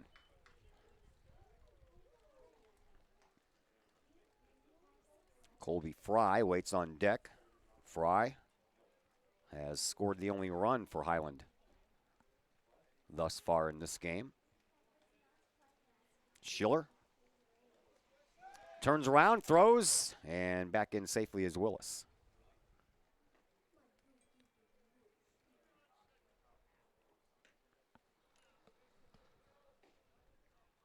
When the rain stops, the wind picks up a little bit. The flag's moving again. And then Yeah, so now you're cold and wet. Right. When the rain comes, the wind stops. There's a shot down the third baseline. That's foul. Barely foul. Yeah, Bobinet was only about 6 or 8 inches away from snagging that one, even though it was foul. And now he looks like a giant mud ball. Yep. A beautiful Kahok white jersey is very brown now. It's a Tide moment. 1 ball, 2 strikes, the count to Chase Wilson. He has a runner at second base with 1 out. We're in the top of the 5th, 4-1 Collinsville. Schiller from the stretch checks his runner and brings it home. It's a little roller back to Schiller, goes under his glove. Holton picks it up bare hand, throws over to first in time for the out. Nice play by Jake Holton. Great play. That is a play that you work on every single day. That bare hand coming in, making that slinging throw across your body. They even work on it on the when they take infield here, before the game. That ball just snuck under Schiller's glove. I thought for sure he had that. Yeah, it took an in-between hop and just whoop, right underneath. Down to third on the play goes Jacob Willis. And up to the plate, Colby Fry. 1 for 2 on the day. Struck out in the first, singled, stole a base, and scored the only run for Highland. Back in the 4th. Schiller's ready. Here's the pitch. He offered. Did he go around? Get a check here? No, nobody's going to check anywhere. If I'm Schiller, I'm yelling at Vlasic to get that thing checked. That was pretty close. No noise from the dugout either. No. Guess they don't have our angle either. Schiller's ready. Outside, 2-0. All right, 2-0, not a spot you want to be in here with 2 outs. I was looking at the history between these two clubs, man. Let me tell you what.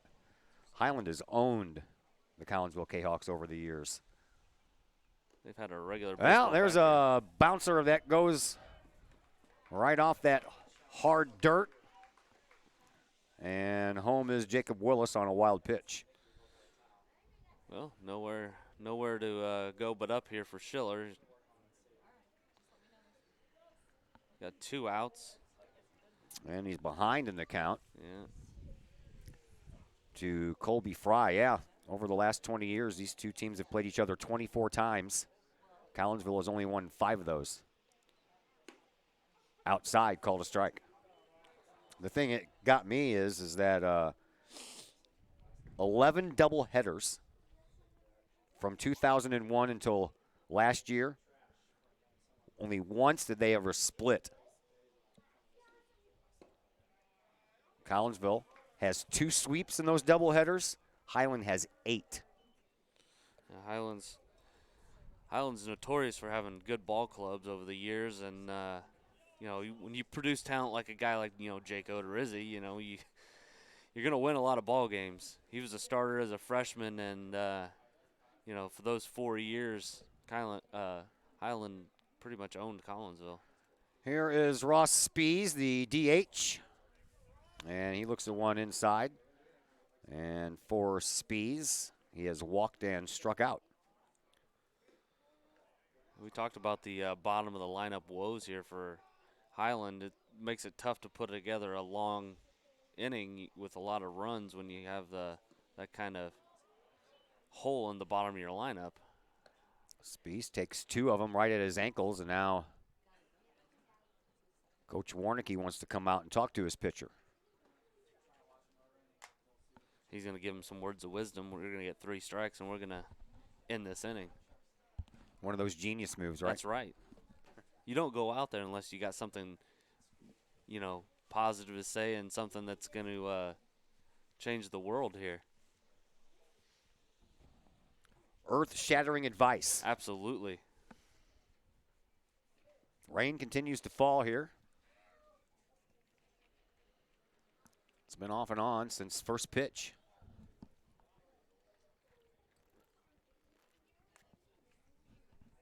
More on right now.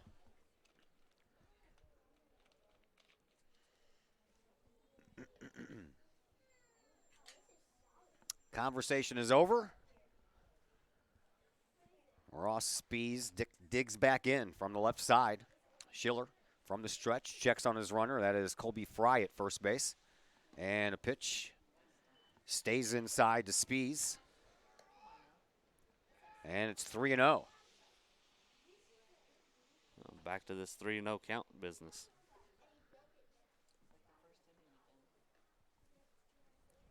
Brady Schiller ready to go with the 3-0 pitch. Watch for one right down the middle. Taking all the way was Spees, and he took a strike.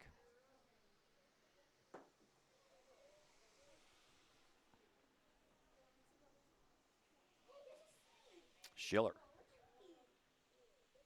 ready once again. Ball 4. Just missed low and away. Back-to-back walks will bring the tying run to the plate here for Highland.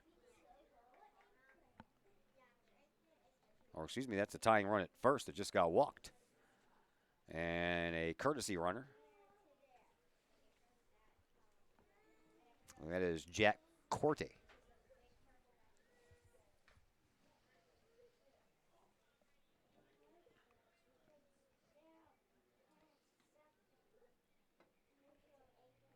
I want to put some speed on if that is indeed the tying run. And up to the plate is Carter Wegman. He has a single and a double and an RBI here in this one. So he's got the hot bat for Highland today. There are 2 outs. Force play at any bag. Schiller's ready. And the pitch. Outside, they're going to check, and the field umpire says no, he did not go around. He's on the wrong side. Not a great angle there. No. On the third base side of the pitcher's mound. But I don't think he went anyway. Back-to-back walks. Need to find that strike zone, does Schiller. And a timeout called. I'm looking at the radar here, Todd Duke, and I think as long as what's behind this doesn't build up, we might be okay. Yeah. Well, there's 2 more games left here after this one. And we've already been at it for an hour and a half. Pitch, swinging a foul out of play. 1 ball, 1 strike. The count, 2 outs, 2 runners on.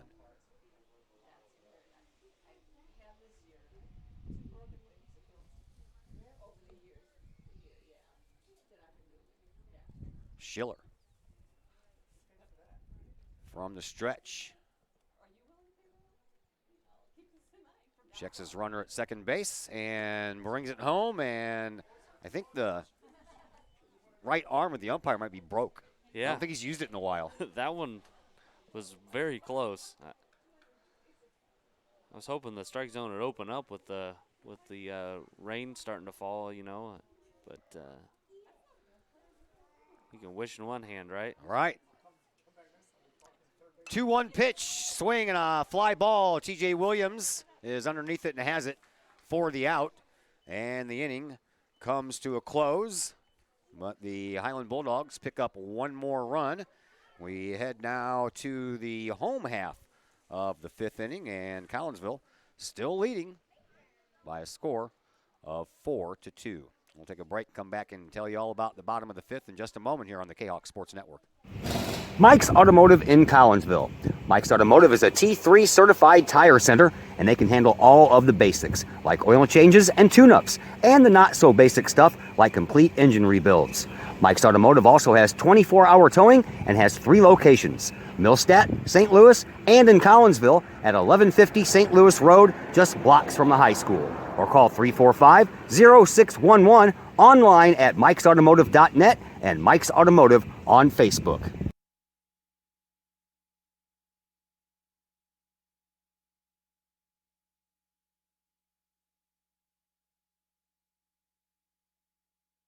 Agape in Collinsville. Cafe Agape serves up delicious sandwiches, burgers, steaks, pulled pork, and the Collinsville favorite, the steak and onion sandwich. Cafe Agape has weekly lunch and dinner specials with pork steak Wednesdays, meatloaf Thursdays, and fish every Friday.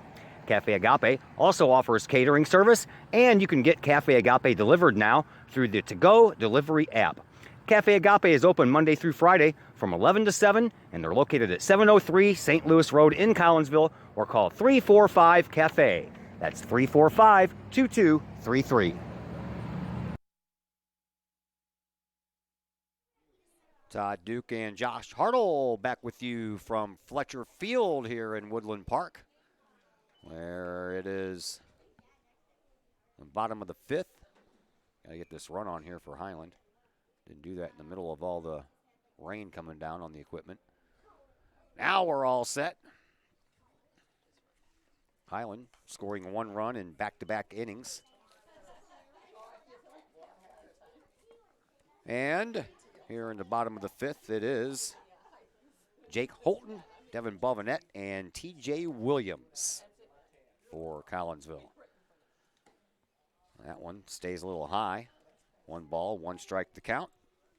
To Jake Holton, walked and scored in his first at bat and lined out to the center fielder A-Stringer.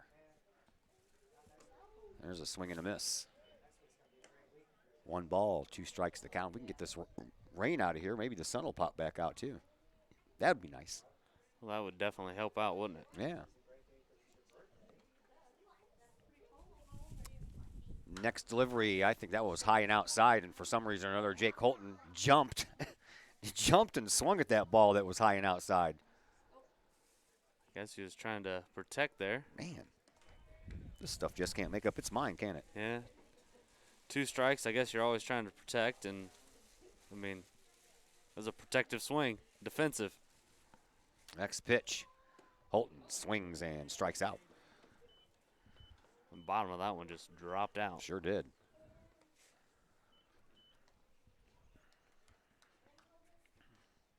Don't know whether I'm coming or going here sometimes. 1 out, and that is just the 2nd strikeout for Painter Waldman. Here is Devin Bovenet. Bovenet is 0-for, but he does have a sacrifice RBI, fly ball style. And that came back in the 3-run first inning. The lefty Waldman pitches. That stays high. After that first inning, I wasn't sure if we'd see Walden anymore after that first inning. I know. He's settled into and allowed a couple more runs, but all in all, it's kept Highland at least close in this game. Swing and a miss by Bovenet.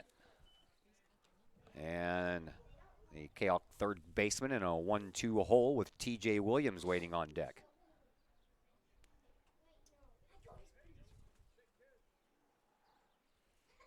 Swinging a foul ball out of play. one hop up against the side of the house, or the duplex, or whatever that is, townhouse. Apartments? Apartment. Something like that. Yeah. Tell you what, if Collinsville wants to get hot and get on a run here, you need Bovinette and TJ Williams to get hot. Let's start with Bovinette. Here's the 1-2. It stays high, 2-2. Cardinals are back at home today after taking a rough one last night off the chin of Cincinnati. Yeah, that's one that you forget about that one. Yeah. Most of their runs came in the 9th inning. Here's a high fly ball. And going into, well, just right in fair territory is Kyle Schlater. Just inside the line for out number 2. That brings up TJ Williams. TJ singled and scored in the 1st inning. Flew out to center fielder A-Stringer in his last at bat in the 3rd. But he got a lot of that pitch. And there's a bouncing ball down to the 3rd baseman. Colby Fry is up with it and throws off the bag, but nice job by Tyler Warner to stay with that play and tag out Williams before Williams could get to the bag. So that was a very quick 5th inning. We will take a break and come back and tell you all about the beginning of the 6th inning. We'll do that here in just a moment on the Kahok Sports Network. All Pro Tees is your place for custom apparel for your school, business, sports team, and more.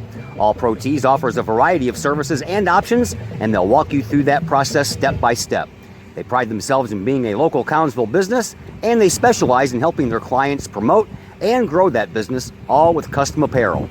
All Pro Tees, right across the street from Kahok Stadium. Online at allprotees.com or call 344-2200. Pack Mail, locally owned and operated by Ryan Combs. Pack Mail can ship anything, anywhere. They treat you like a neighbor because you are a neighbor. Pack Mail offers shipping materials and containers, private mailboxes, as well as climate-controlled self-storage.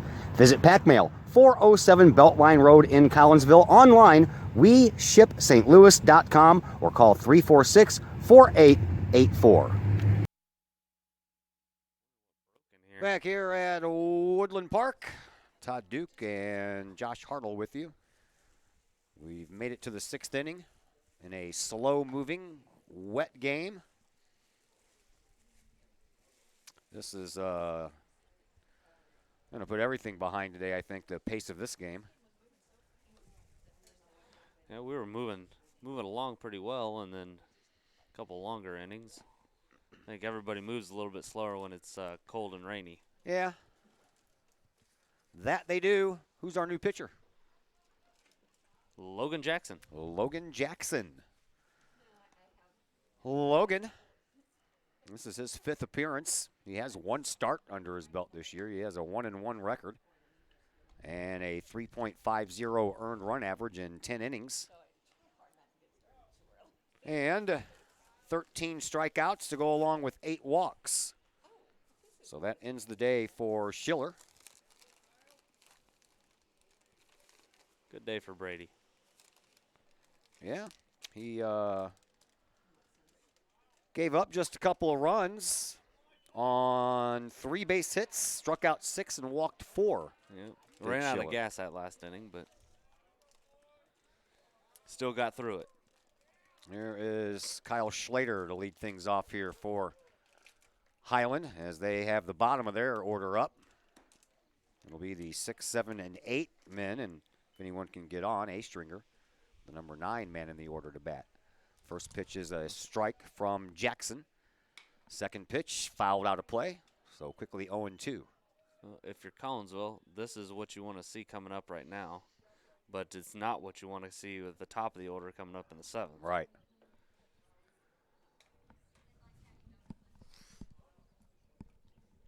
You got to find 6 out somewhere. Well, Logan Jackson's ready, and that one kind of side-armed. Kind of slung it outside a little bit.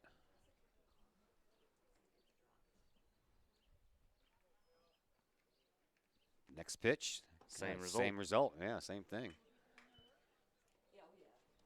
Looks like he's throwing instead of pitching. Yeah. Ruined a perfectly dry ball there. Yeah. Ruined a perfectly good 0-2 count, too. Yep. Something's off. Yep. All of a sudden, after 2 straight strikes, he's figured out how to get 3 straight balls. Yeah.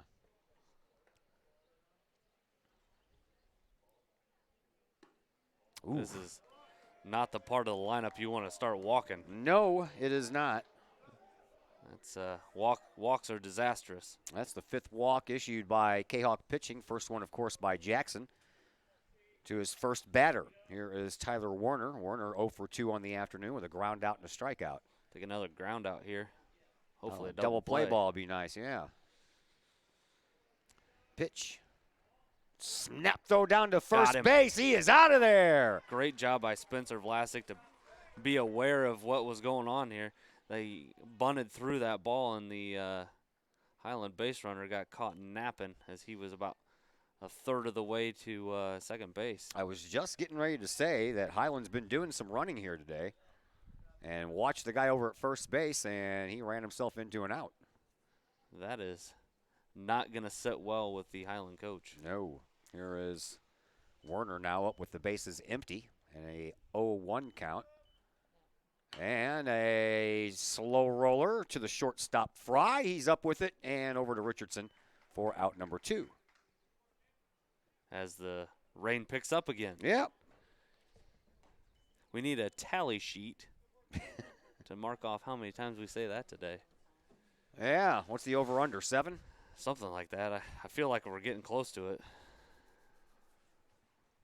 Well, I didn't have to scramble this time. I already had my plastic on my stuff. There you go.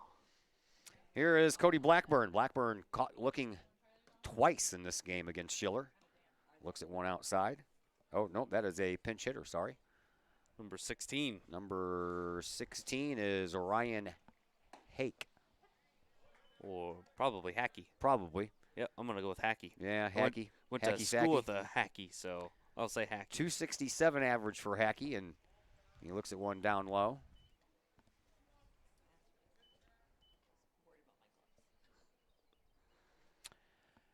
And the 2-1 pitch, swing and a shot right up the middle. No chance for Cameron Fry to get to that one. No. And that thing dies in the grass. 8 feet into the outfield. Gonna need a baler to get rid of all this grass in the outfield. That is the 4th hit on the afternoon for Highland. That'll bring up a Landon Astringer. Astringer, a strikeout victim his last time up. He's 0 for 2 with a ground out previous to the strikeout.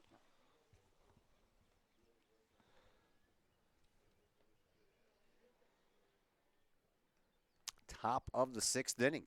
We're getting closer to the end of the tunnel here, but it's a wet, sloggy ride.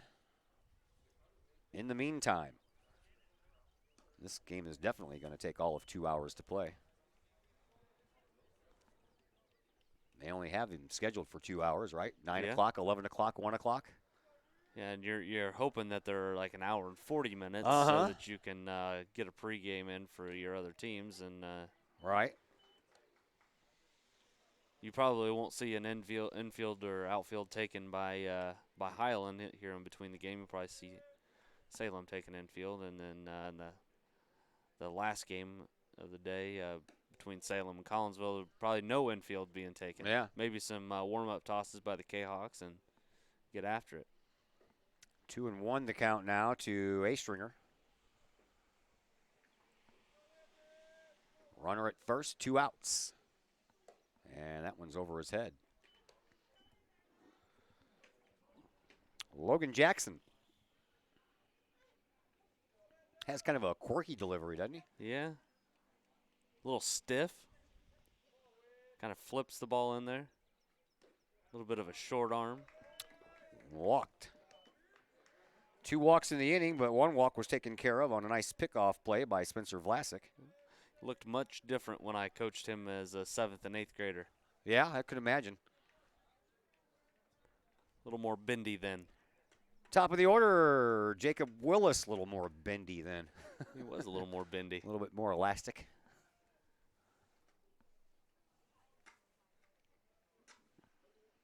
There's the pitch, and this one stays high to Willis. Willis hit by a pitch his last time up. He came around to score.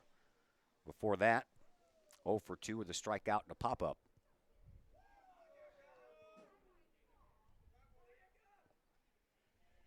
What are we doing, the Ric Flair thing here now? I guess so. Yeah. Not a big fan of that. Back when Logan was a 7th grader, pitched a little bit in the state tournament when when he was in junior high. There's a strike. Only a couple Kahawks left on this team from that championship run they had as seniors as 8th graders and juniors as 7th graders. There's a base hit, and it's going to die in the grass again. Noah Scrum has a hard time picking it up. Runner's going to score, and just like that, this is a 1-run ball game. Well, the only bonus here is Logan Jackson's got 2 outs, and he's a pitch away from having either a ground ball or a fly out and get out of this inning here. So Logan gets some words of wisdom from Carson Richardson. Up steps Chase Wilson. Oh, excuse me. Another pinch hitter. Number 5. Jacob Ernst, 280 hitter. 6 runs batted in on the year. E-R-N-S-T, Ernst. That sounds about right. Junior, class of 2020. 2020.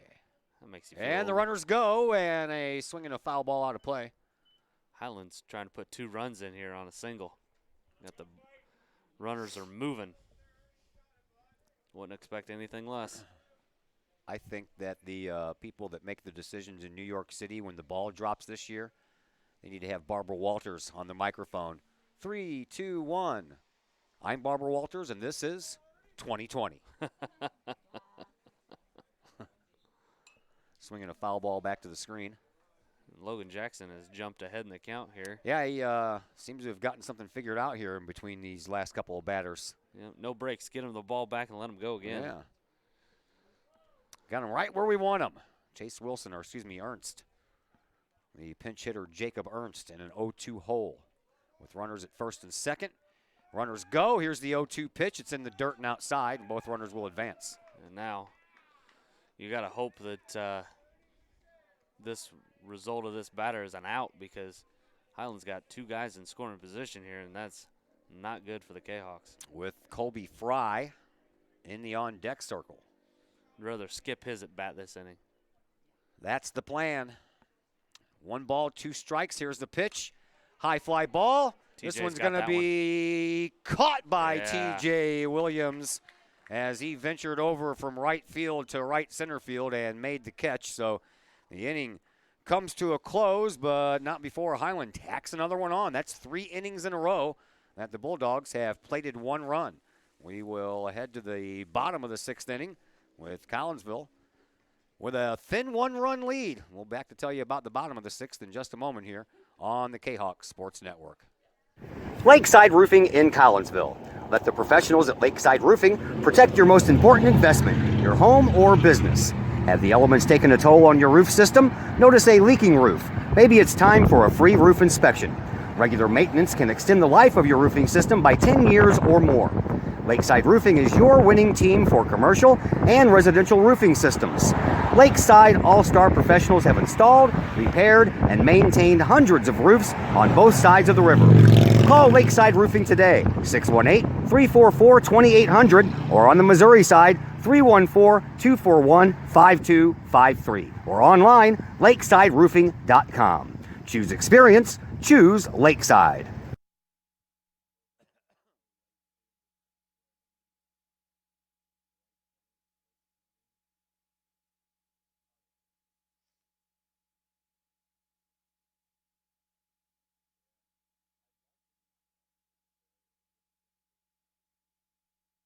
All right, we're back.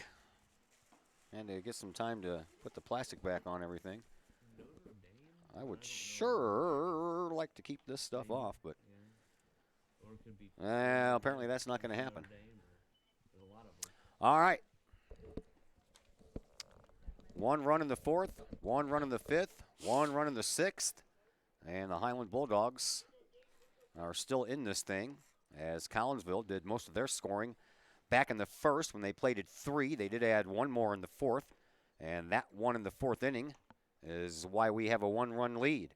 Here is Sam Phelps to lead things off here in the bottom of the 6th. Sam has popped up twice in this game. Take a 0 in the 7th for Highland, though. That'd be nice. Phelps looks at 1 low. Ball 2, 2-0. It'll be Phelps, Vlasic, and Richardson here in this 6th inning for Collinsville.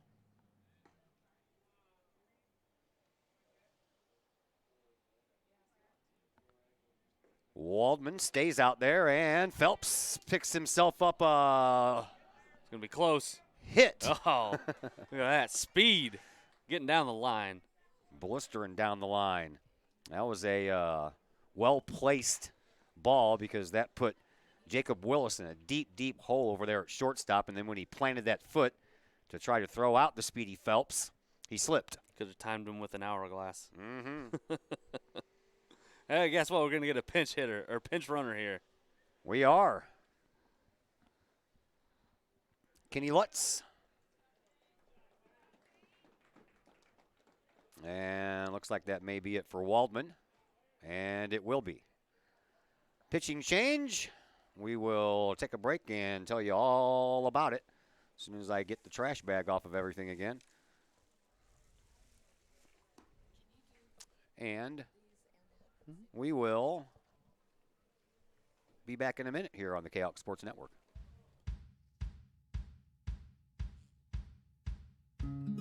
Hey guys, I'm Dr. Chris McCluskey, and I'm excited to be here talking to you about one of our favorite products that we offer to the practice members in our office. It's called Rico's Bioenergy Band. Now, over the last 15 years that I've been in health and wellness, we've been blessed to grow one of the busiest pediatric and family wellness centers in the United States, where we've helped tens of thousands, maybe even hundreds of thousands of people. So today we're going to talk about Rico's Bioenergy Bands. It's a simple band that you wear around your wrist or your ankle. We even have dog bands. What the Bioenergy Band does, it helps you live a higher quality of life, which is exactly what my purpose in life is to help as many people live as high quality of life for as long as possible. So we're going to introduce to you Rico, the band, the science and technology. We're going to perform a test for y'all to show you how the product works. I'm Rico with Rico's Bioenergy. I created Rico's Bioenergy wristbands. We've been around for around 7 years, and this company has grown to a $20 million company because we have a great product and it works.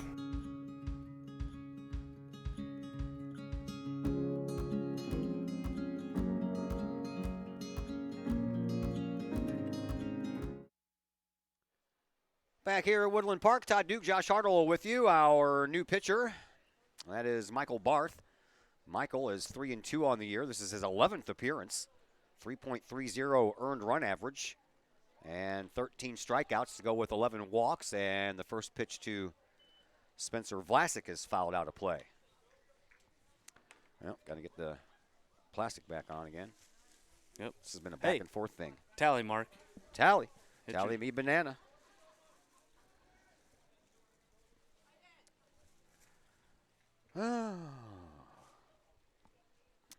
All right. High and outside. With the next pitch as the rain comes down a little bit harder than it has been. Yeah, it's picking up now. If it would just change angles, we would be a lot happier up here. Definitely. Well, apparently that's not going to happen. I'm going to change angles right in the middle of a shower. 2-1 now the count to Spencer Vlasic. Vlasic singled in a run in that first inning. And his only other at bat came in the 4th. That was a fly out to A Stringer. High and outside with the next. Ball 5. What? Oh. Hey, I'm pulling double duty over I know, here. man. I looked over there and saw who was operating, and then I figured, oh, that's why. There's a shot to the shortstop. Oh, nice pickup there. Underhand toss over to second for 1 out, and in time, over at first for a double play.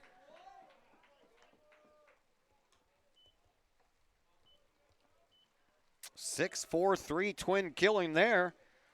That'll bring up Carson Richardson with the bases empty.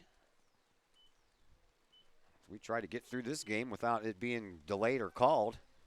It's already going to be a long day for the rest of the games.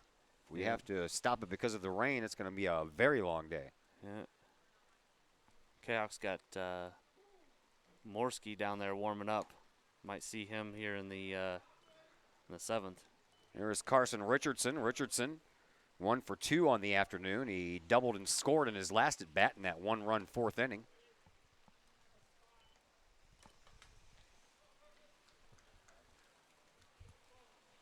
Yeah, it's really coming down now. Swinging a bouncer right past the mound. Over to Willis at short. Throw in the dirt. Richardson is safe. Yeah, you could see that ball come out of his hand. That ball got in the grass, got real wet, and he had no chance to throw it over there to first base. I'm going to give Carson a hit just because, you know, nobody can tell me I can't. That's right. That is a weather-related hit for sure. Here is Camden Fry for Collinsville. 2 outs, runner at first, throw over to first, and now Carson's nice white uniform is all dirty. Yeah. And his stayed whiter than anybody's out there. His hasn't had as much action this year. Carson started off the beginning of the season hurt. High with the next. So, got him back in action now. At least my camera's not getting wet. I got it back far enough.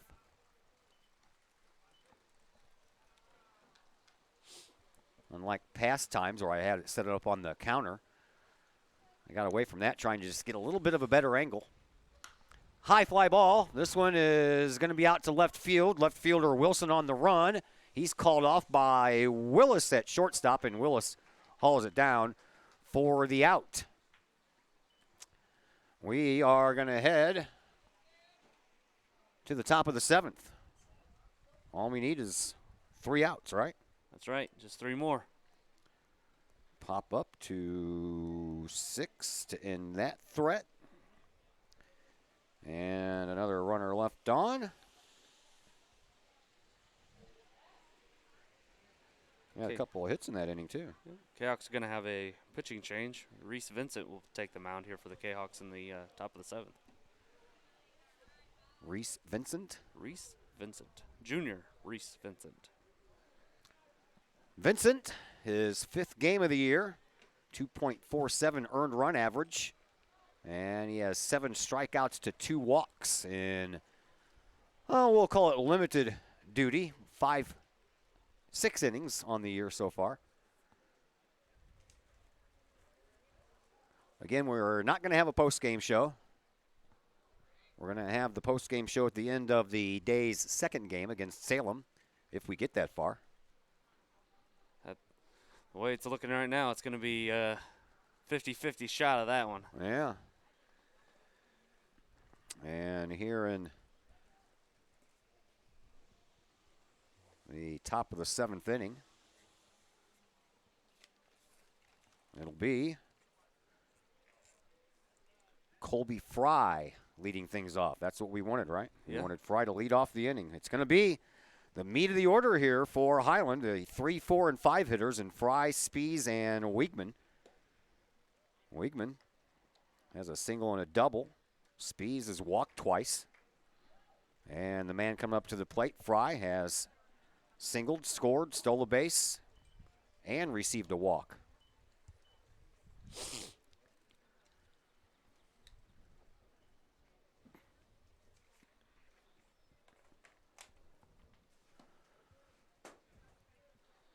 Reese has got a tall task here to trying to retire the meat of the order here.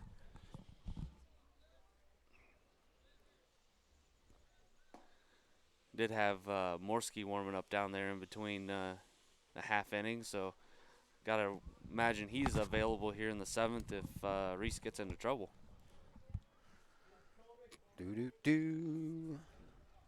Reese follows Jackson, who follows Schiller.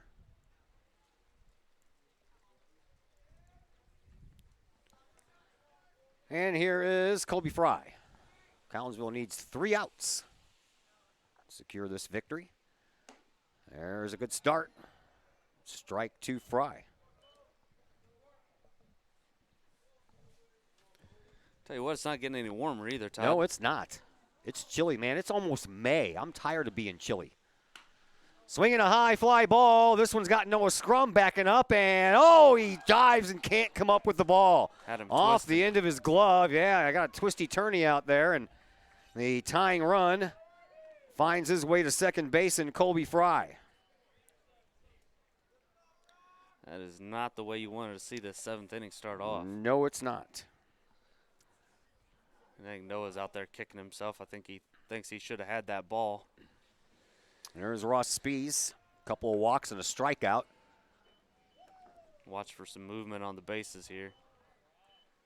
Highland will try and get this run across any way they can. You might see bunt here. Fry leads. Reese pitches. That's a strike. Good start for Reese right there.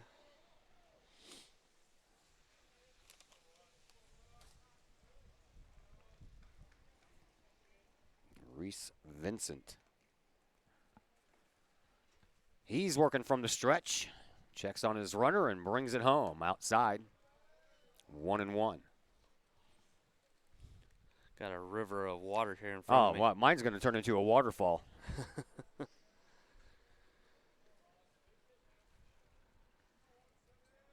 Spees, left-handed batter against the righty Vincent. Here's the 1-1. That one hits the inside corner, called strike 2. Strikeout would be huge. Massive. As I mentioned, Vincent has 7 of those to go along with just 2 walks. He's ready with the 1-2. Here it is, outside. Not a bad spot for that one. Yeah, See if he make can him get- go fishing. Yep, see if he can get Ross to go fishing a little bit. 2-2 the count. Nobody out, runner at second base. That represents the tying run. Vincent checks on that runner. Brings it home. Off-speed pitch, stays high and outside. Full count. Wouldn't be a bad day to catch some fish, though. It's good fishing weather. Yeah. If you can handle the boredom of being on a boat, sitting there with a pole and, yeah, not my thing. Outside, that's what we didn't want. Well, I don't know if I'd rather go fishing at this point or not. I don't know if I want to watch this. Well, Carter Wiegman comes up with nobody out. Runners at first and second. Go-ahead run down at first. Reese is in all kinds of trouble here. Ground ball makes it a lot less painful. Yeah, boy, I tell you what. How about a triple play to get yourself out of this? I'll take a ground I'll ball. take a double play. Yeah, I'll take a ground ball to Bovinette, step and throw across the diamond. Wiegman is 2 for 3 on the afternoon with a single and a double. Keep a guy off a third here any way you can. Swinging a foul ball right back to the man in the on-deck circle, Kyle Schlater. It's about a second too early there. 4-3. We're in the 7th. Collinsville just 3 outs away from securing a win, but Highland not ready to go away quite yet. Tying run down at second, go-ahead run at first, turning around to bunt, and bunting it foul is Carter Wiegman, and he is in an 0-2 hole. They had Spees in an 0-2 hole as well. Oh, and he squared the bunt just like you expect somebody from Highland to do, even with 1 strike. Now 2 strikes. When you're playing Highland, expect the unexpected. Because that's usually what they're going to do. Vincent checks on his runner. Ready with the next 2, Wiegman. Here it is. Swinging a, line drive right off of the glove of the, man. Oh, and wow. Fry.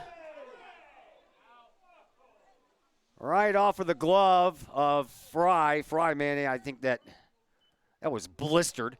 He went up, jumped up. It hit him right in the glove and then popped right out of his glove. Everybody's safe. Yeah, you got an out at first, but I think he called him out, but I don't know what the conversation's all about. I don't know. He's still standing on first base, even though he was called out. Yeah, he was called out. Cameron Fry catches that ball. You could have had a triple play Yep. right there. Yep, sure could have. You definitely had the. He would have the had out the of second out. base, Yeah. Man, oh man. Almost got my wish. Yeah. So you got one out now, but Highland still in great shape. And now, And we're gonna talk about some sort of crazy trick play here that Highland's gonna try and pull Joel off. Hawkins has all of his guys over by third base, and that's going to bring Ryan Warnicki out as well. Yeah, this is kind of a power show by the umpire or by the Highland coach here, pulling all of his players off the field to talk to him. You know, it just put the brakes on the game here and make the umpires sit and wait. Mm-hmm. I'm also sitting and waiting. Yep, me too. I had to go to the bathroom about 2 innings ago. Oh, let's see what's going on in the world of softball.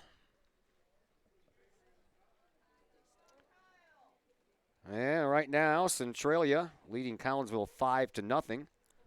And that is after a couple of innings of play. Wonder why my game changer thing didn't go off. But they're having a lot of fun over at the softball complex yeah. too, in this beautiful weather that we got going on here. Yeah. Coach Warnicki stepped out on the mound there to talk to Reese Vincent, and it's muddy. He was slipping and sliding standing on the mound. It is muddy. So you got to hope that Reese is okay out there to pitch. Hopefully it doesn't turn an ankle or something on this soggy ground. Here is Kyle Schlater with runners at second and third and one out. Spencer Vlasic's going to have to do a heck of a job down there to knock anything down that's skipped in there or off to the side here, because these conditions have definitely taken a turn for the worse here. Yeah, they have. There's a foul ball down the third base side. They're in the fourth inning now, and Centralia has a 5-2 lead over Collinsville.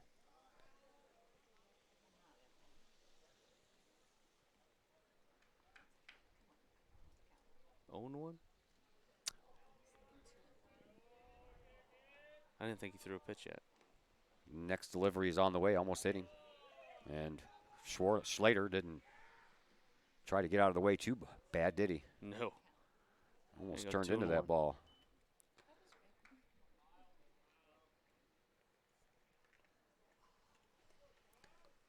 Two and one the count to Kyle Schlater. Here's the pitch. That's a called strike. It's a big pitch for Reese there to get that inside corner right there. 2-2 the count. Schlater on the afternoon walked twice, struck out once. Reese has got about 6 pounds of mud on them shoes. Swinging a little pop fly. This one, TJ Williams on the run. He makes the catch, and the runner will not be able to advance from third as Williams throws a strike into Spencer Vlasic. So 1 out away from picking up this victory.